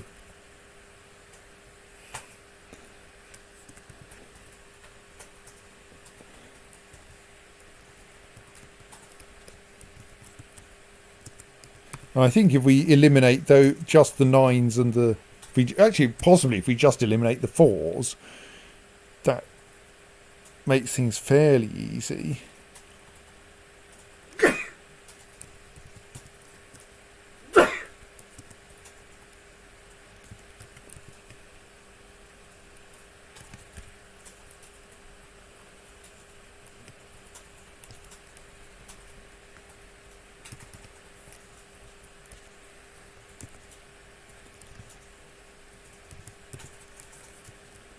I could, of course... No, I can't quite feed all these to my previous exponentiator.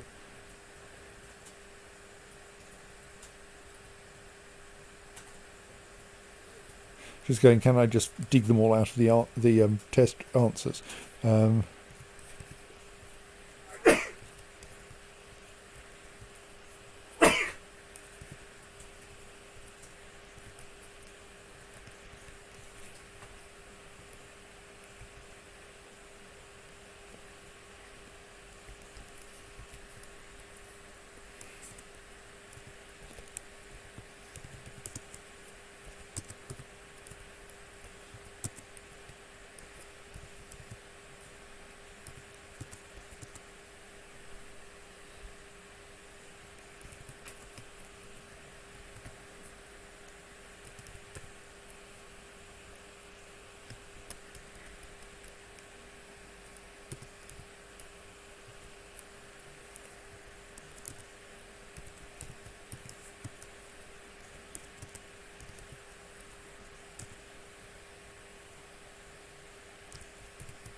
So, like, if we're willing to just have 4 as a special case, we don't need very many lookups. I am now remembering some of our loop unrolling techniques as well.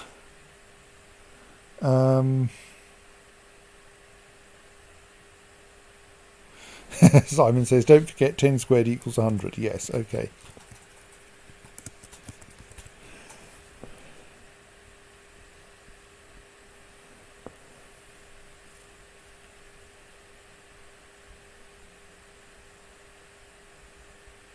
I mean, if we're willing to spend slightly more instructions,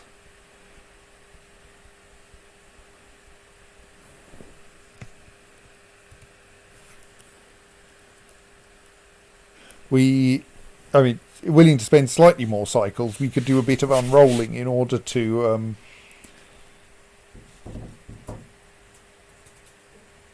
oh gods, hang on. Would that work?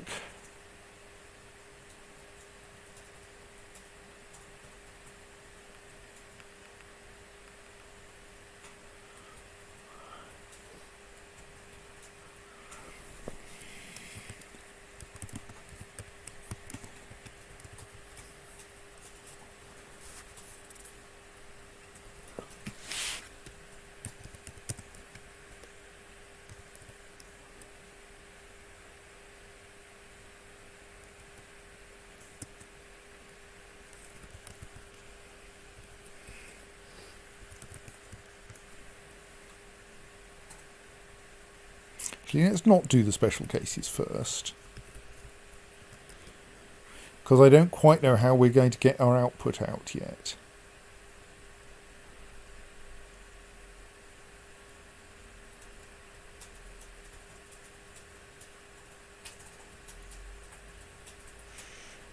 So for inputs for bases of 6 and above, we only need to handle squares and cubes.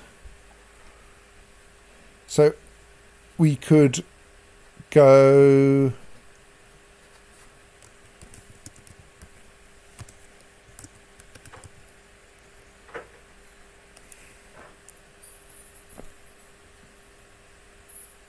That's kind of... no, that's fine.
Right, this is going to be a rather silly piece of code.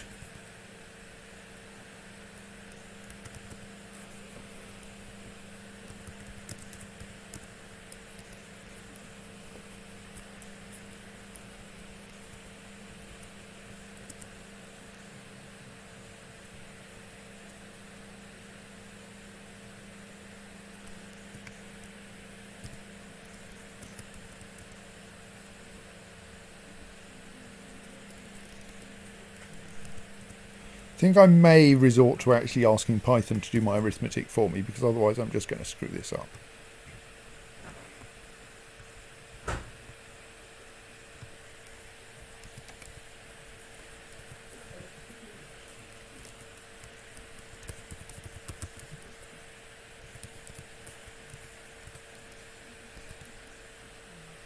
Like that.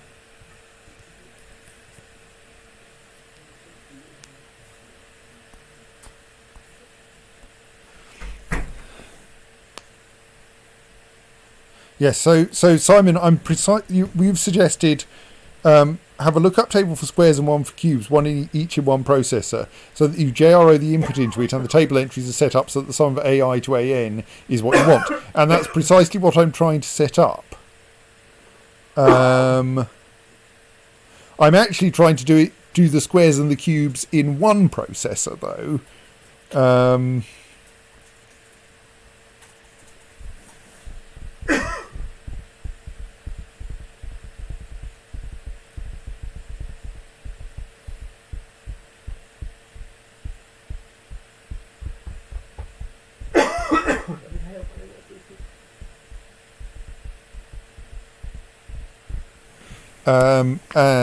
So we'll see how that comes out.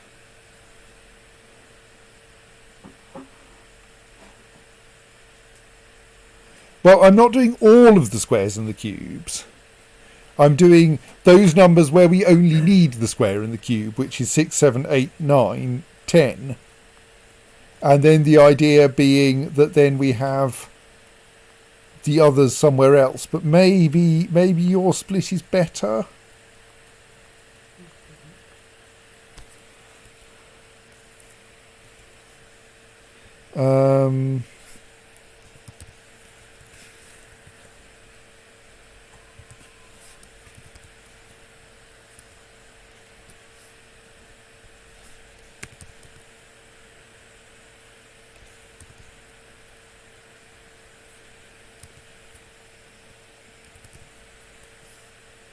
Also going to check some of my arithmetic, because some of my arithmetic is very wrong.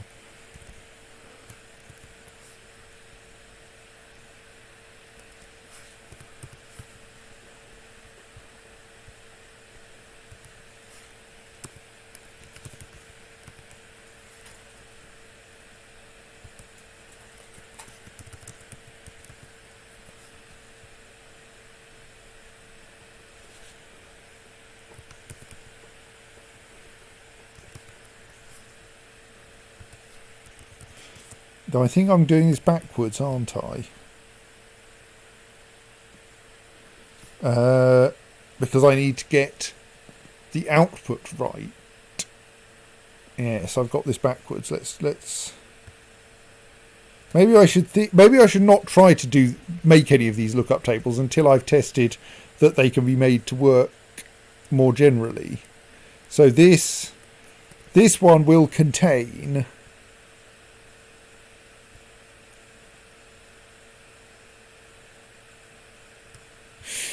Oh, Simon says, my leftovers table with 3 to the 4, 5, 6 and 4 to the 4 and 5 to the 4 could conveniently be indexed by storing the entry for A to the B at position A minus B plus 3, which is, of course, the kind of thing that's fairly easy to compute on a TIS-100. Okay, let's try doing it your way. Right. So our tables are... in that case, we have to work out powers of 2 and squares and cubes and everything else, and powers of 1 and things raised to the power 1. Not necessarily in that order. So how do we make these decisions? We have 2 things we want to compare, and sometimes it's one side that we're interested in doing that comparison, and sometimes it's the other side that we're interested in. So do we have one of these input processors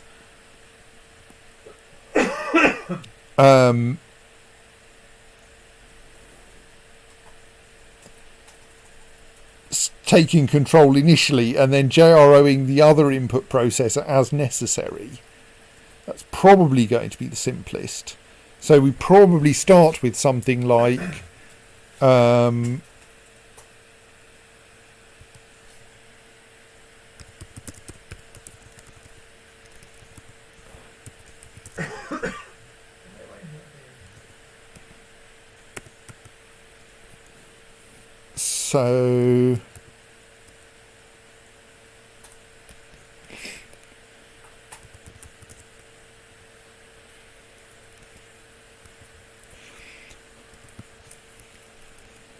so if we've ended up at 0 by subtracting 1, then we are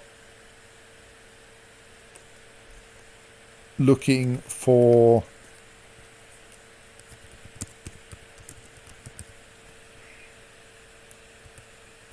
then our result is just the number we are raising to the power.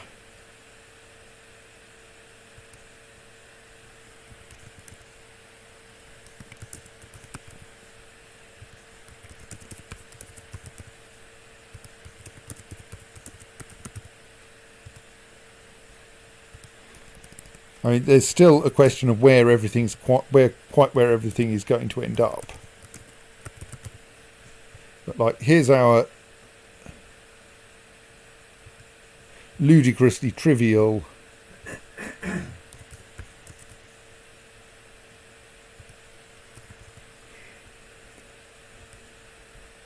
test that will actually pass the first few, I think. Right, not very clever, but it does get those first answers correct. So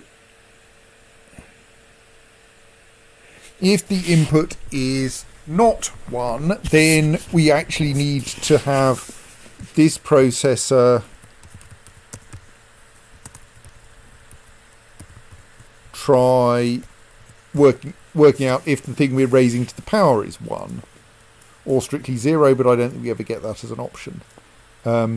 So then it needs to go to reduce its input by 1.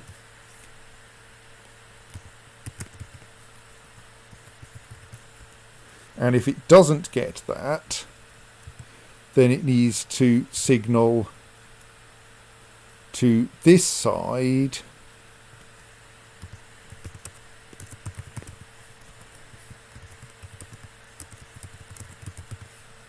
obviously that MOV, we actually need to, at this point, do that.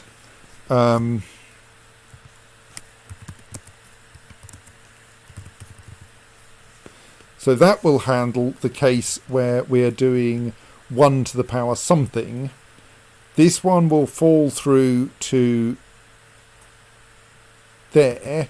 We'll thus wait for a signal from this side that tells it that we're raising 1 to some power.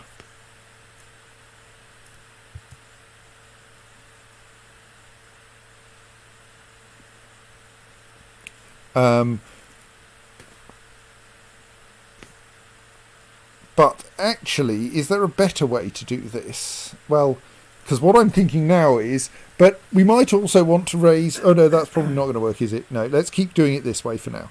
So...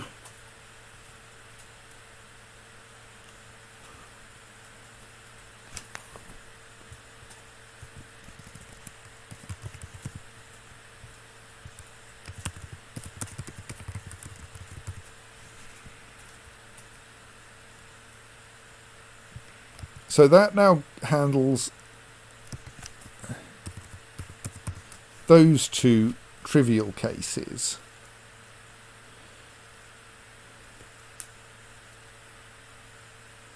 Is that what we want to do, though?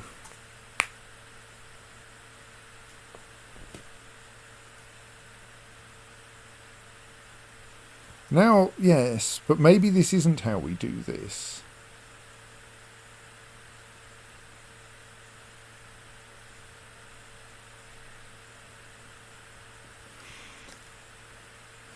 Because there are 3 obvious places where we can put the lookup tables in conveniently out of the way places, which are there and there and there.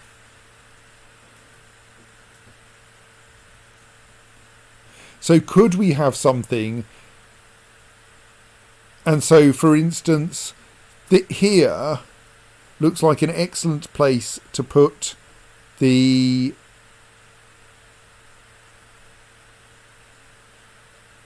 we actually need 4 lookup tables, of course. That's a bit more awkward. So here we could have... Let's start with here first. Here is the obvious place to put the powers of 2 lookup table, because that way this one can just shove its what are we raising 2 to the power of into here and get back the answer. So then what we could do is we could arrange that in these connectors we pass through something which it is safe to now process as though it's a pair of inputs. So for instance, if we have just raised something to the power 2, then we should end up passing into these 2 the result of raising to the power 2 and which should be there and 1 there. And also if we have just done a squaring, which let's say we've processed through this one, we should pass through that to the power 1, and then that makes all of our later code reasonably simple, with the idea that eventually we end up, once we reach the bottom, what we end up with is something to the power 1. Okay, so I've completely decided I've written all this wrong, but that's not actually a problem. So what I want, I'm going to, since I've now got Python lying around, I'm just going to use that for all of my sums. So this is going to be the powers of 2 generator. So if you feed it, and you'll probably feed it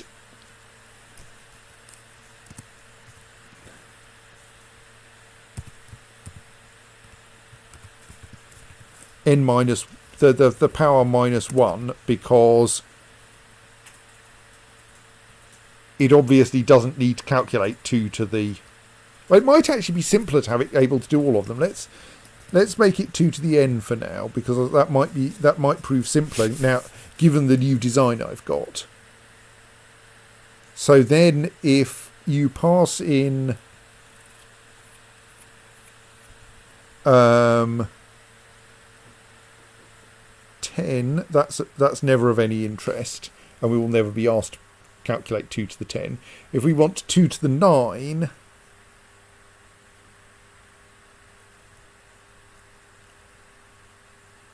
yes. I mean, I don't think we actually have the missing 2 to the 1. I think we put the missing 2 to the 1 entry in here because I think we actually do the comparisons in the different order. So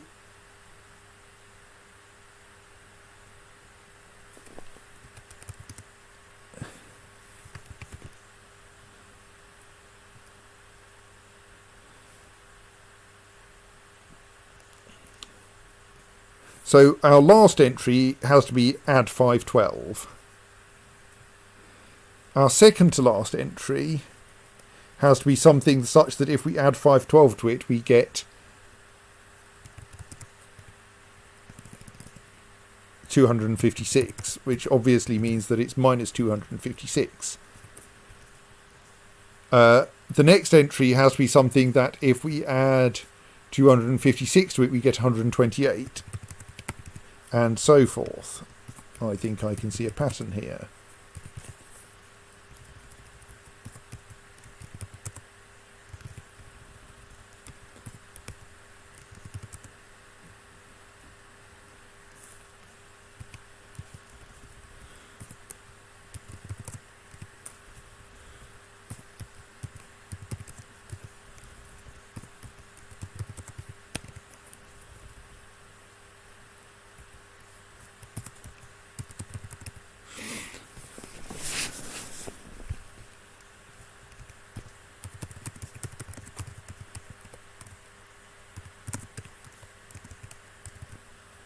And so we end up with something like that.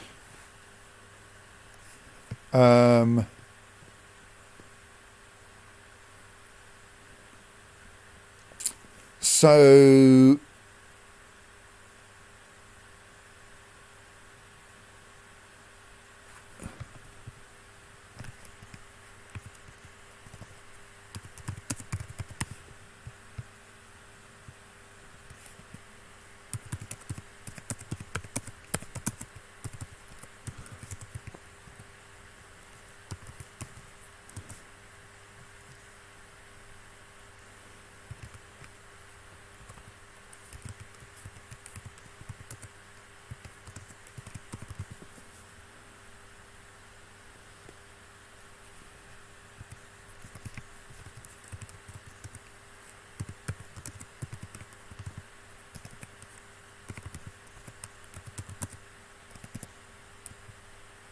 So then we want that to then end up being 2 to the n to the 1. So we probably then want to go like that.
So I think that's more, that will now, I think, correctly calculate powers of 2 and pass all other possible values downwards.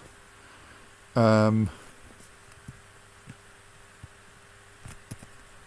rather, strictly, it converts powers of 2 into problems we haven't solved yet, but that we should probably find quite easy to solve. So now let's do the squares.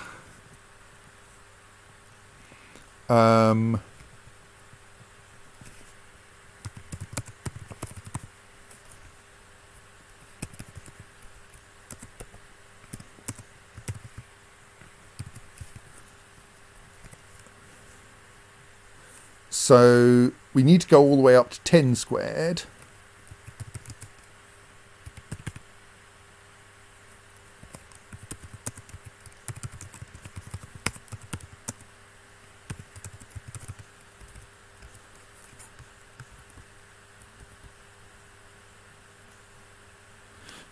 Simon provides me with my useful numbers.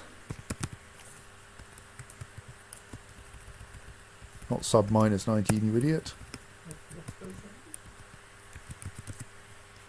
Oh, I see. Right, sorry, not really. It's cumulative.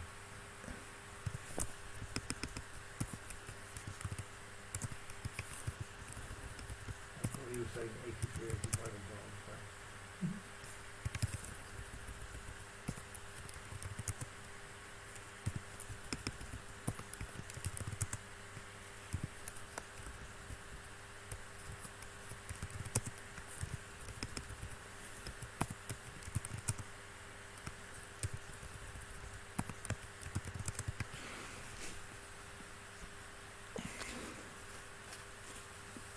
So that should then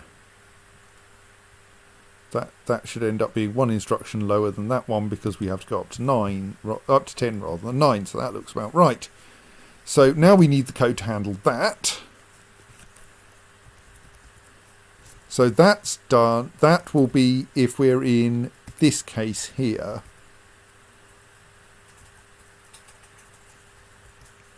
So we should keep that mov4 right there. But now this one needs to do some comparisons.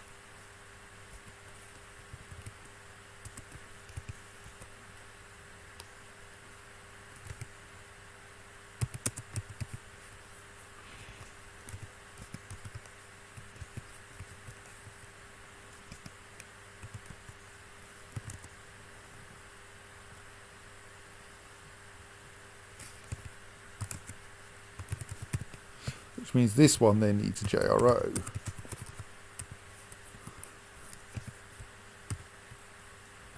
So in the case where what we have is a square, we want to... We have the slight problem, of course, that actually our accumulator now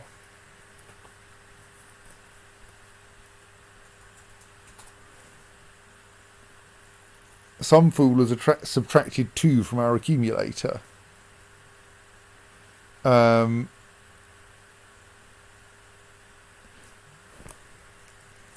So for now, let's go for the lazy approach of adding the 2 back on there and hope that we don't run out of instructions.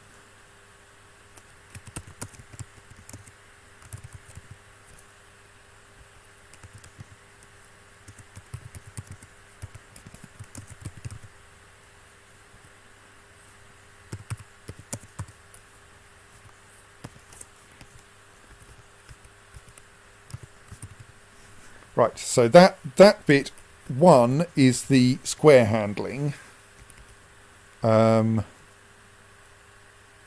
where we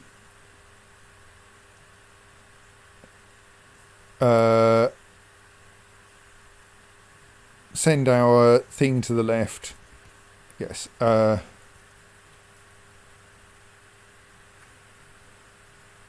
Get the result, send it downwards, because that's what we want to do. So here, n squared, we mov 1 left to say you should square the thing, and send 1 down, which actually we can go... We can make that a jump to there to save an instruction. So then...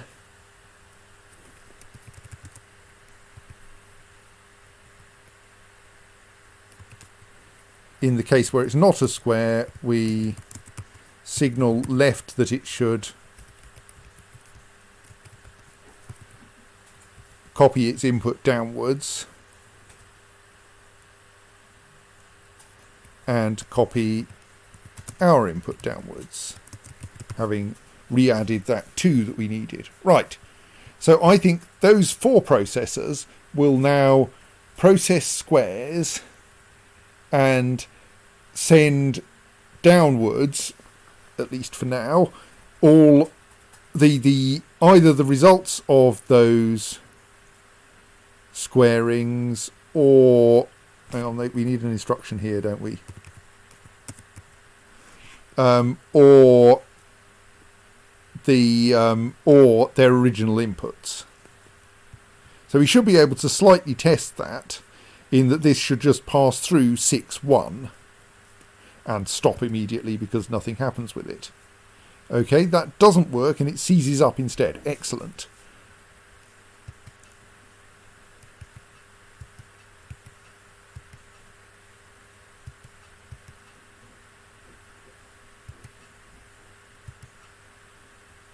Maybe I'm just confused, of course.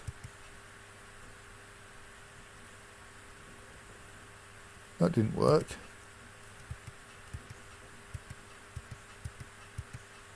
I think 4 no longer has the value it used to have. And should now be 5.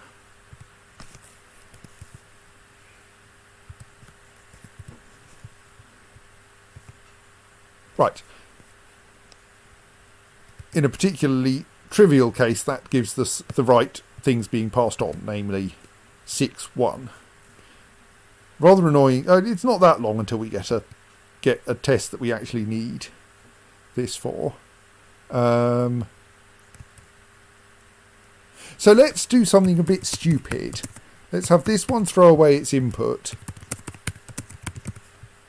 and these ones pass on their partial results to the output, and that should then give us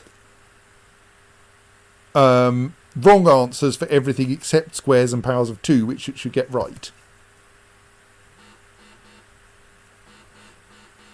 And it actually gets us powers of 1 right as well. Doesn't get powers of 2 right.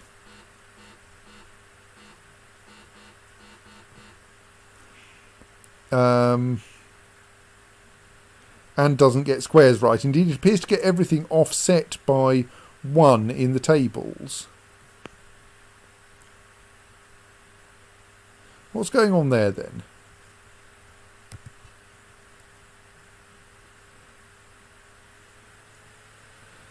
Simon says you don't need the sub 1 at the top of the table, because that would be the entry for 0 squared. Okay, I'm going to believe you. I could try to think about it, but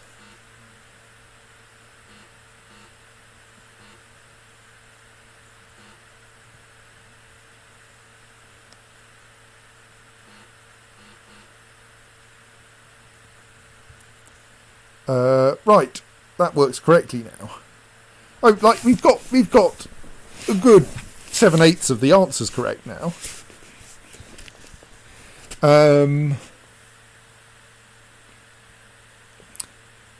So now we just need to use the remaining processes to get the remaining answers correct. In particular, if we're doing it in this order, we might not even have to do the tests for 1. They just fall out as the default. So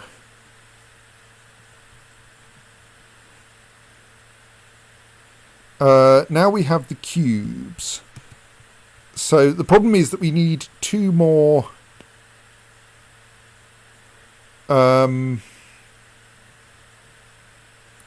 lookup tables, which means we can't just stick. So let's see, the obvious place the obvious place to put the cube table is there to go with the square table up there. Sadly, we can't use that node for that.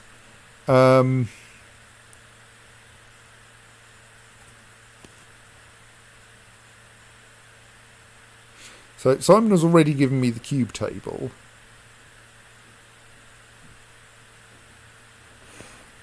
So the one interesting possibility is that a short table might actually be able to be embedded in a node that does other things. So where we have a JRO right there, for instance, we could make it instead a like JRO ACK.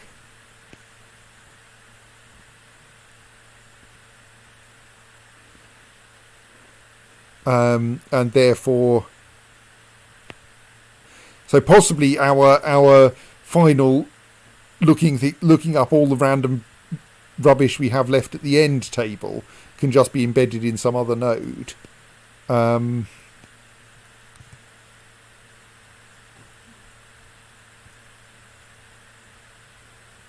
So let's see, the cube table.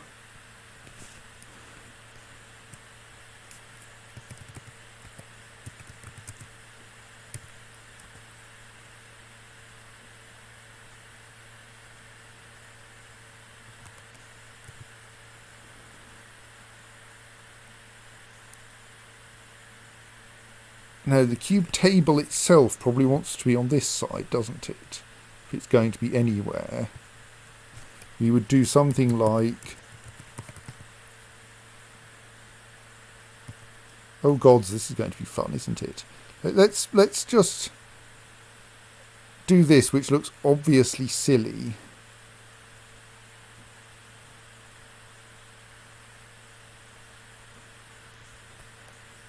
Oh no, that doesn't quite work, does it?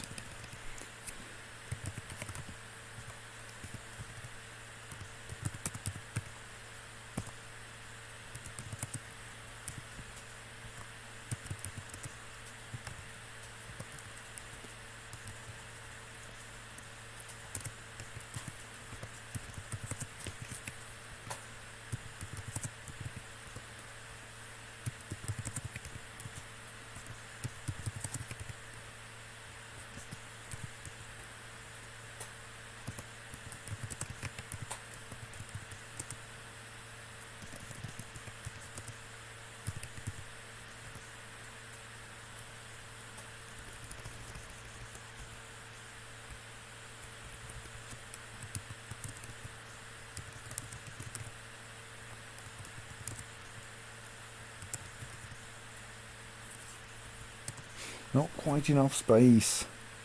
Because I still need the default case.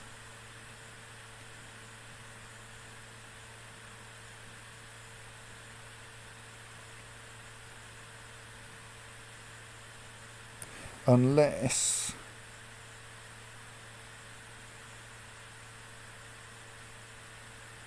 No.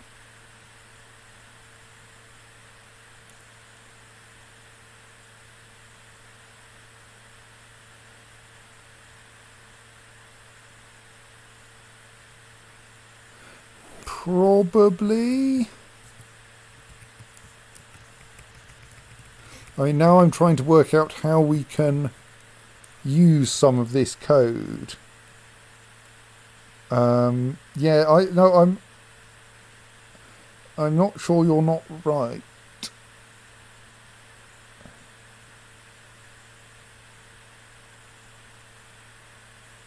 I mean, I think actually no, I think it may not matter.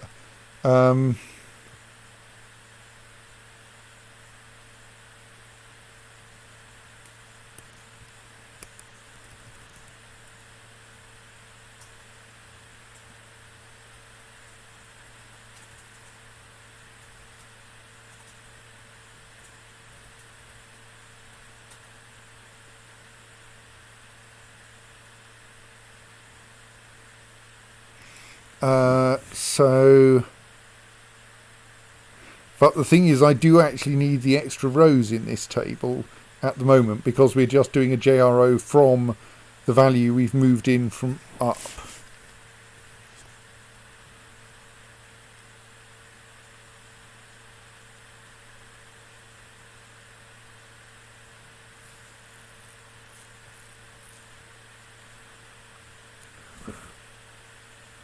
Hang on, let me... So...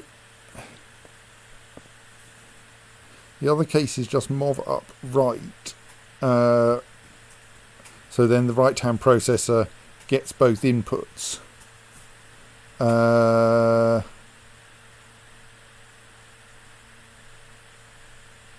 Probably, yes. And that may actually want to be thus a MOVAC right. But there's a slight problem that we're actually going to, that this JRO is actually going to be taking the wrong input. You can totally MOV any down if you want to.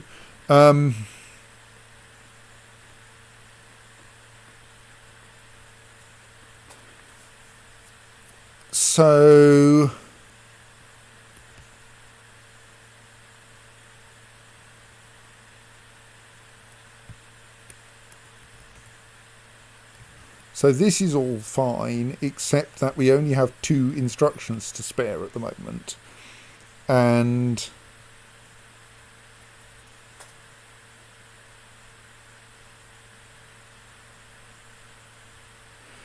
that's not enough to do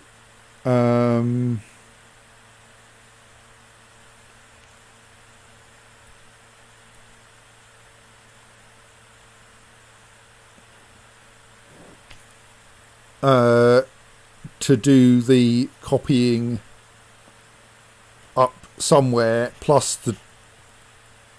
Oh, maybe it is actually.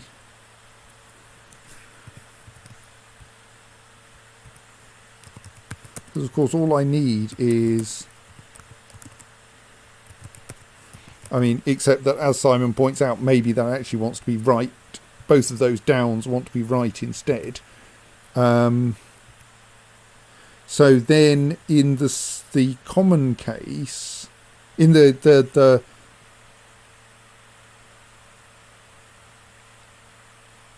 let's just use JEZ the same way we've done that before. So in that case,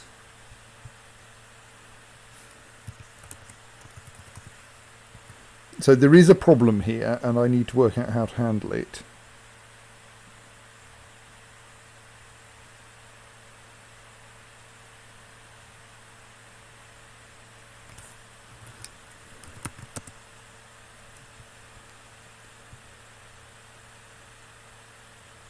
Five, 6, 7, 8, 9, 10, 11, 12, 13, 14. What? Can't be 14, surely. 1, 2, 3, 4, 5, 6, 7, 8, 9, 10, 11, 12, 13, 14. It really is. It's a very long jump, that.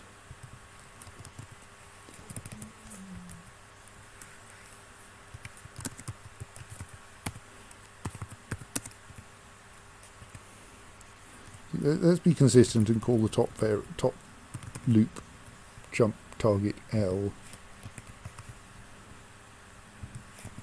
So the problem here is that the number we get in from this processor is the actual number that we want to cube, which means that if we receive a 1, aren't we going to do the wrong thing? No, that's not wrong, is it? No, that is going to work correctly. Okay, shall we just run that and see what it does? Because that should have just added cubes to what we can achieve, shouldn't it? And it seems that it has.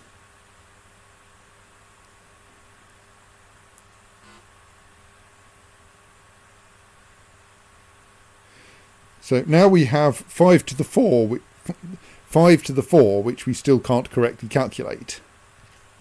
And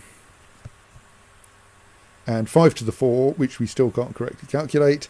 And 5 to the 4, which we still can't correctly calculate. So we're doing pretty well here.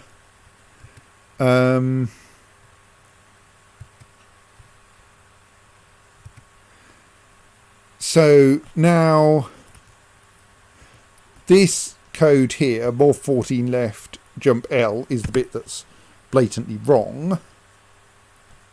So it instead wants, per Simon's suggestion, to have this processor get to see both values. It needs 1, 2, 3, 4, 5 table entries, a JRO. You fancy calculating me the table for the last things? Needs 5 table entries, a JRO, and some tidying up.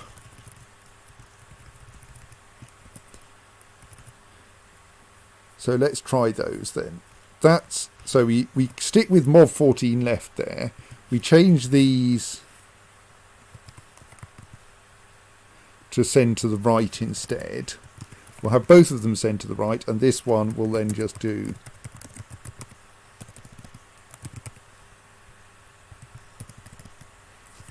that.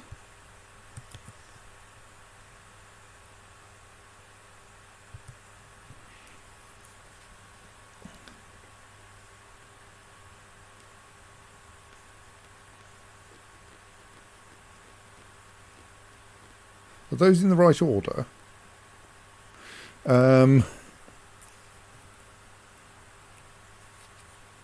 Yes, sorry. 3, 6, 3, 5, 3, 4.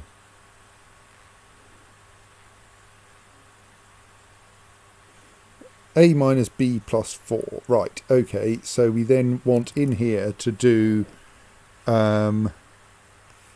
neg add left add 4 JRO ACK.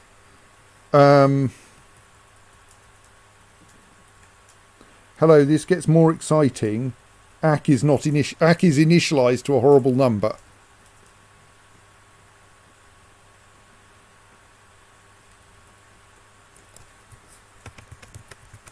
Also, I've run out of instructions. Right. Can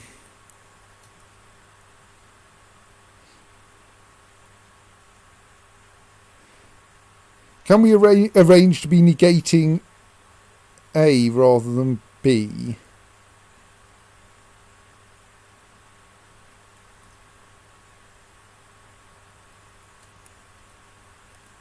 Yes, because that gains us an instruction.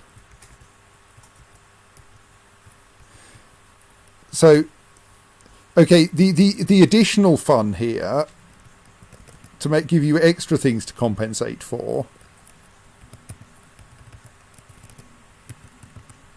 is that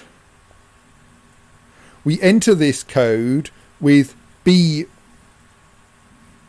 set with the accumulator containing B minus 3, and the table needs to cope with the fact that we're going to enter it with the current offset within the table in the accumulator.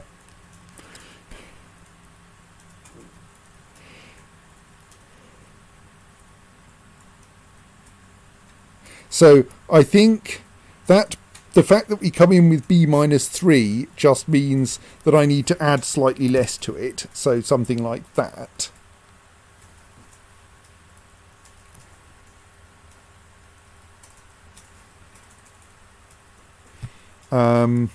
Well, let's put your current version of the table in here and then we'll see what happens. And then we can tweak the numbers until they work.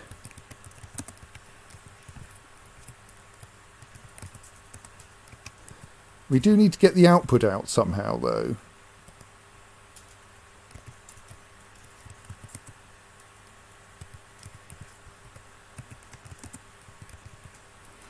So I don't know that that's that much of a problem. Because now we need surely to mov ACK down and then do something that's not a disaster. And we've run out of instructions here.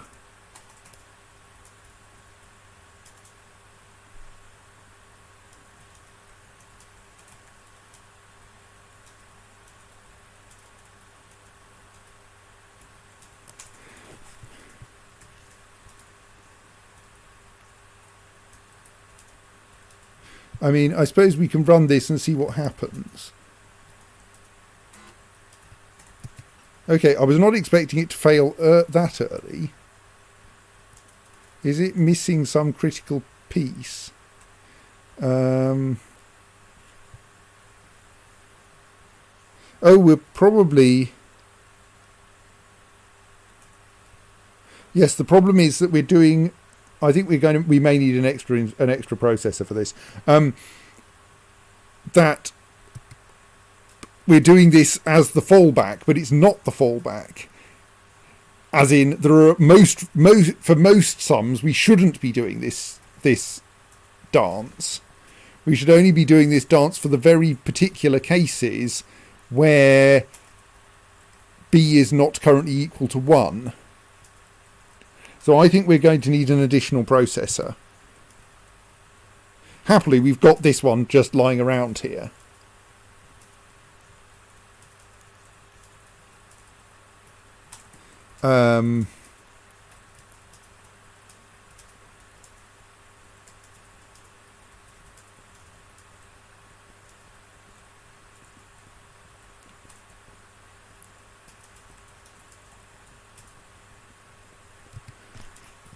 So I think for confusion avoidance, I'm going to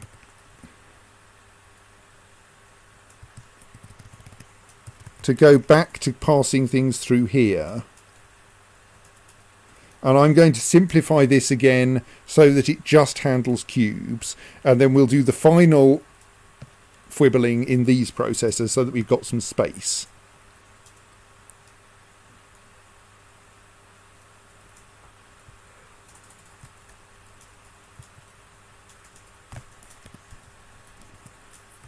So then...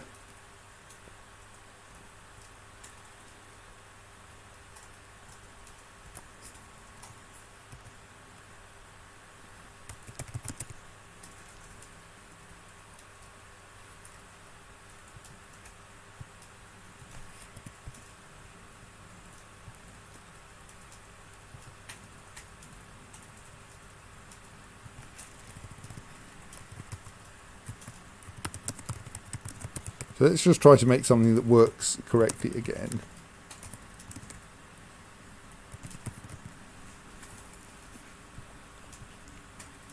So this so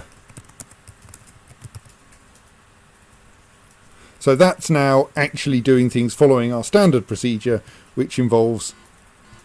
Oh, I'm going to have to pay slightly more attention to this. So that bit we haven't changed, except that it's sending its results down again. This one should go subtract 3 if we are cubing, mov 1 left and send 1 downwards. Otherwise mov 14 left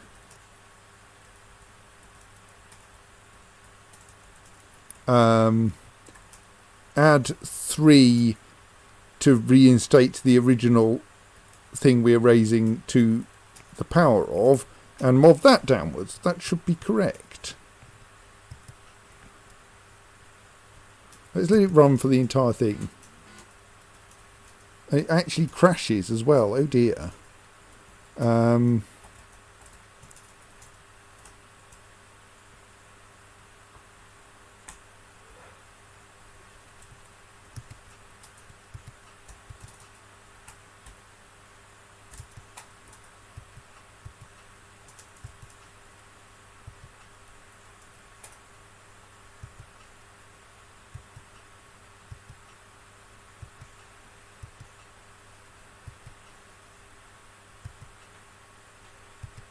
So that correctly passes through 6 and 1.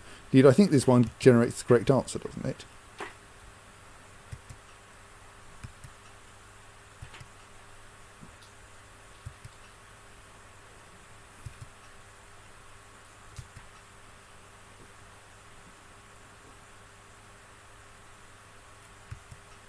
Oh, stoat. Right. So, yes, right, that's better. That's back to something that only gets the expected things wrong. Right. And now what I'm going to do is I'm going to put the cleverness down in these two processors, all being well. So by the time we get here, either A should be 1 or B should be 1, or we are wrangling the special table.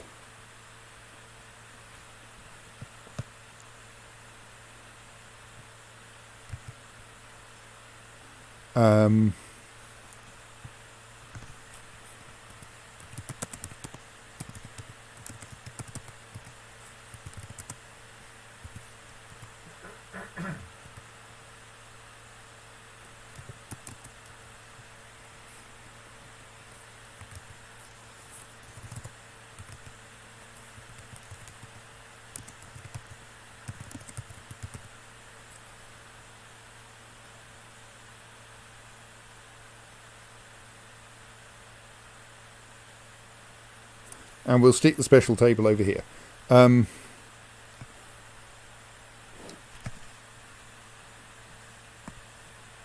So that bit kind of works. So then there's the situation where A is 1, where that means that our result wants... So if B is not 1, then we need to somehow test whether A is 1.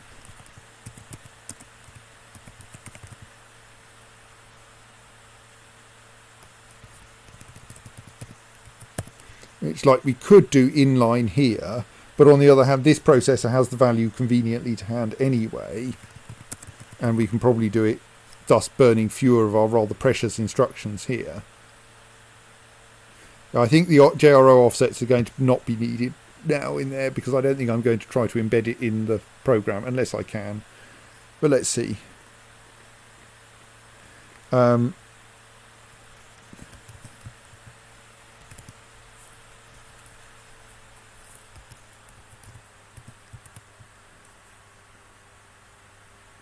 So let's just do this the dumb way for now. Let's not try to be clever.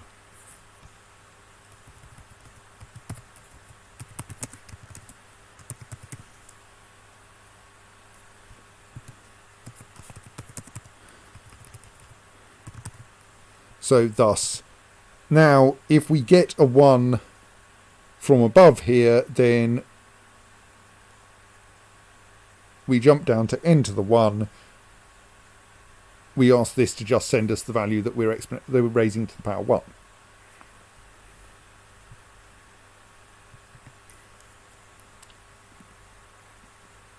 Otherwise,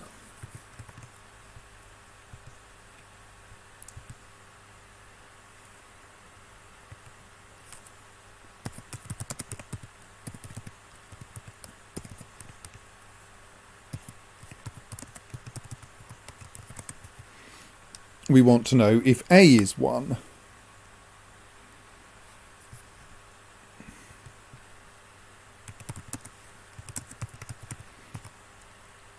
If A is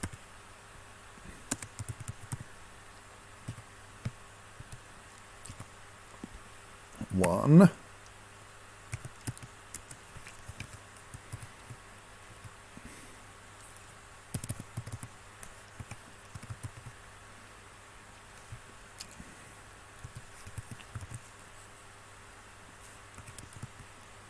then we've been asked to calculate 1 to the n, which is easy.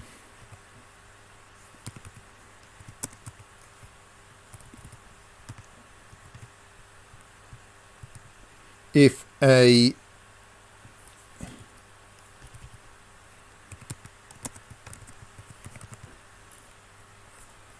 is not 1, then we need to do the arithmetic. So at this point,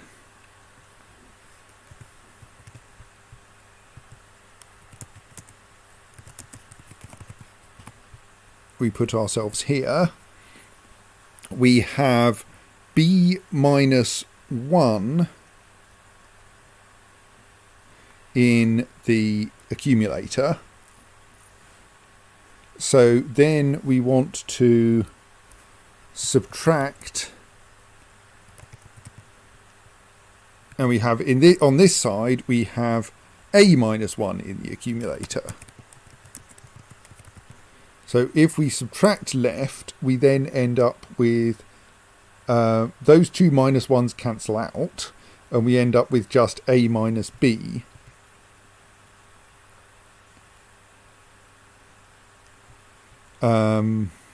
No, we end up with b minus a. So we then want the other way round table, except that we want to add 4 to it first before we do the lookup. We obviously haven't got enough space to put the table here.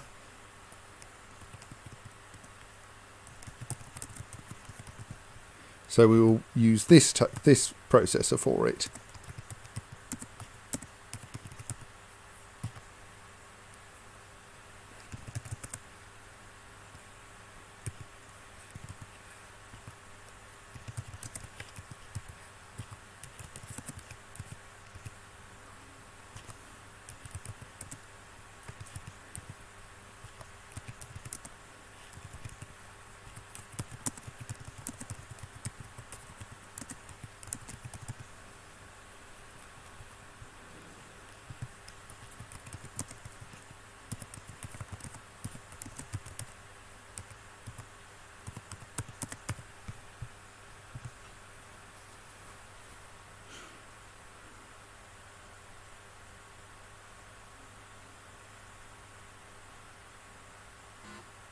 Oh look, it doesn't work properly.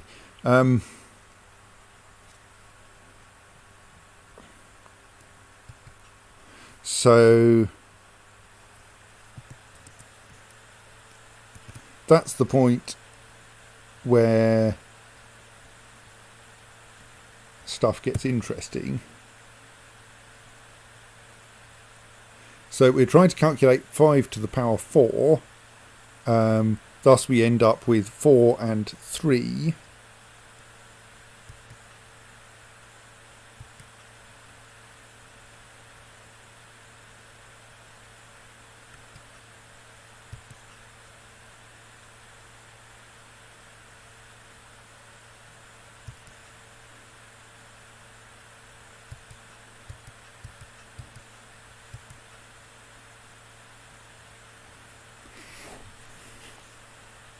Yes, I'm just slightly worrying that that I might have forgotten to move on to a new save slot for this one. Anyway, so I think my arithmetic is in some way wrong.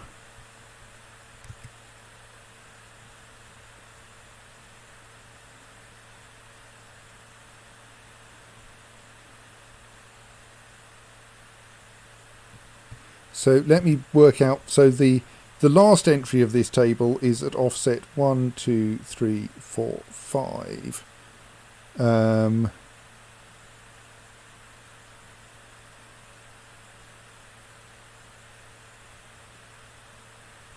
For 5 to the 4, you should have moved 1 to right, but you moved 3 to right.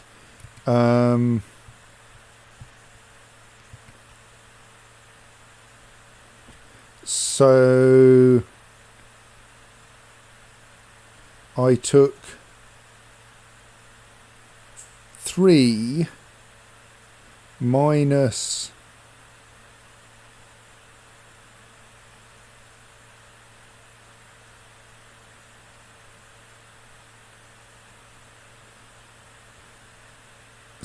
let me just think about this. So that first entry is the 4 minus 5 plus something entry, if I've got the table the right way round.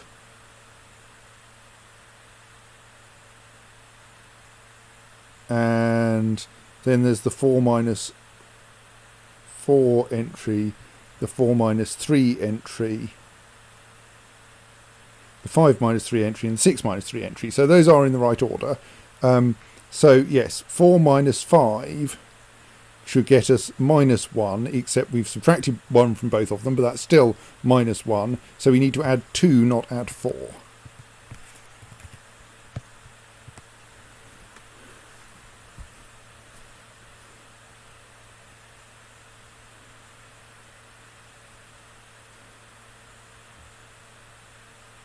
Okay, why have you stalled? Because I've got a breakpoint there. Right, that's better. That actually gave the correct answer. Let's remove the breakpoint and try again.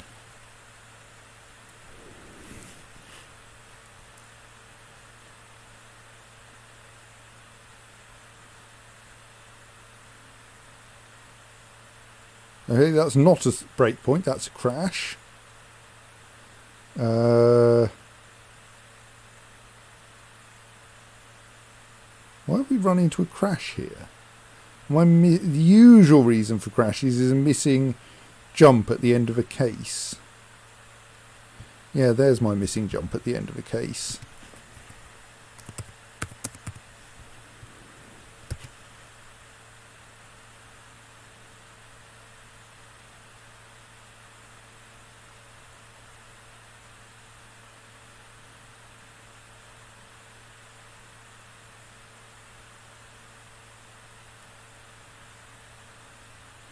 That's looking pretty good.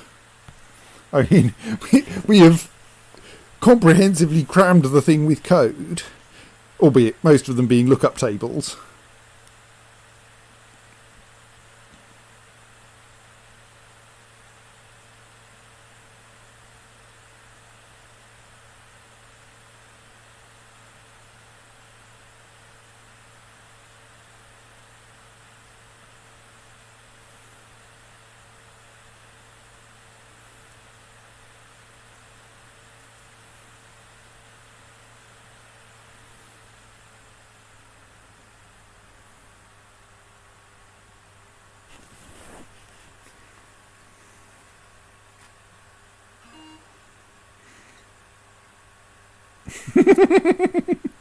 Sorry, our instruction count statistics, which is right over at the right-hand edge, because you can't go much further right than that.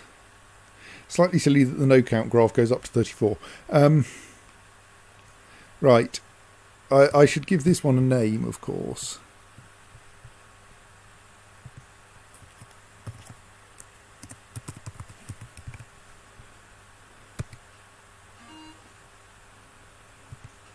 Yes, okay, I did make sure I saved one. So, yes,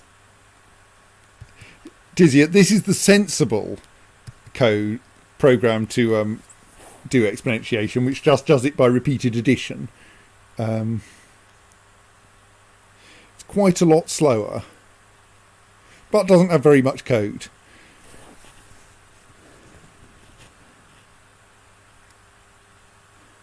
So it wouldn't even have been very laborious to extract it from YouTube. But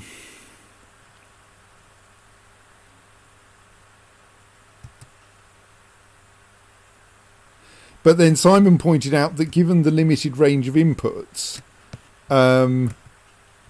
we could actually do most of it by lookup tables. So we have a lookup table here that tells us how to square numbers. It's a slightly confusing lookup table because to avoid excessive jumps, it actually calculates each number by a different length sequence of additions. This one tells us how to calculate 2 to the n. This table here, which I should add a little comment to, tells us how to cube numbers.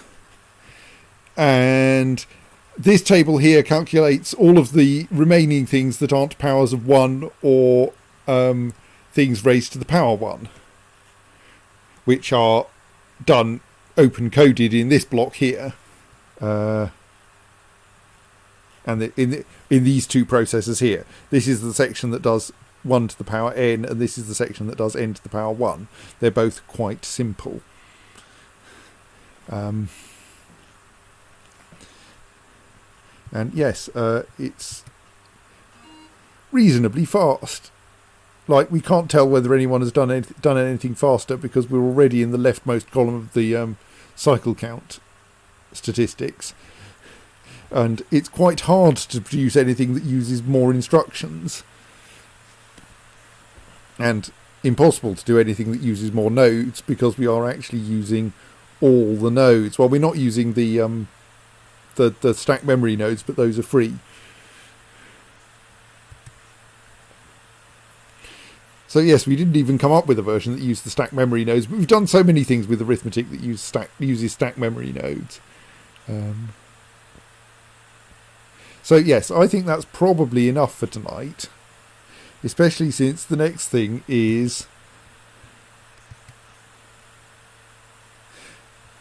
So our graphs, of course, show us the best we achieved for each of the statistics. It is possible to do it in four nodes, apparently.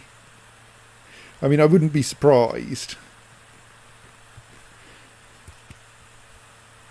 But the next thing is emulators for 2 different kinds of node.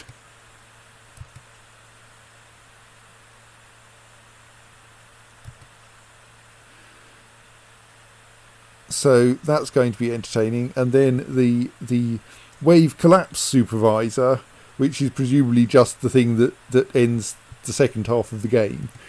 So we will be back probably on Friday to start emulating T20 nodes. We will see you then, I expect. So good night.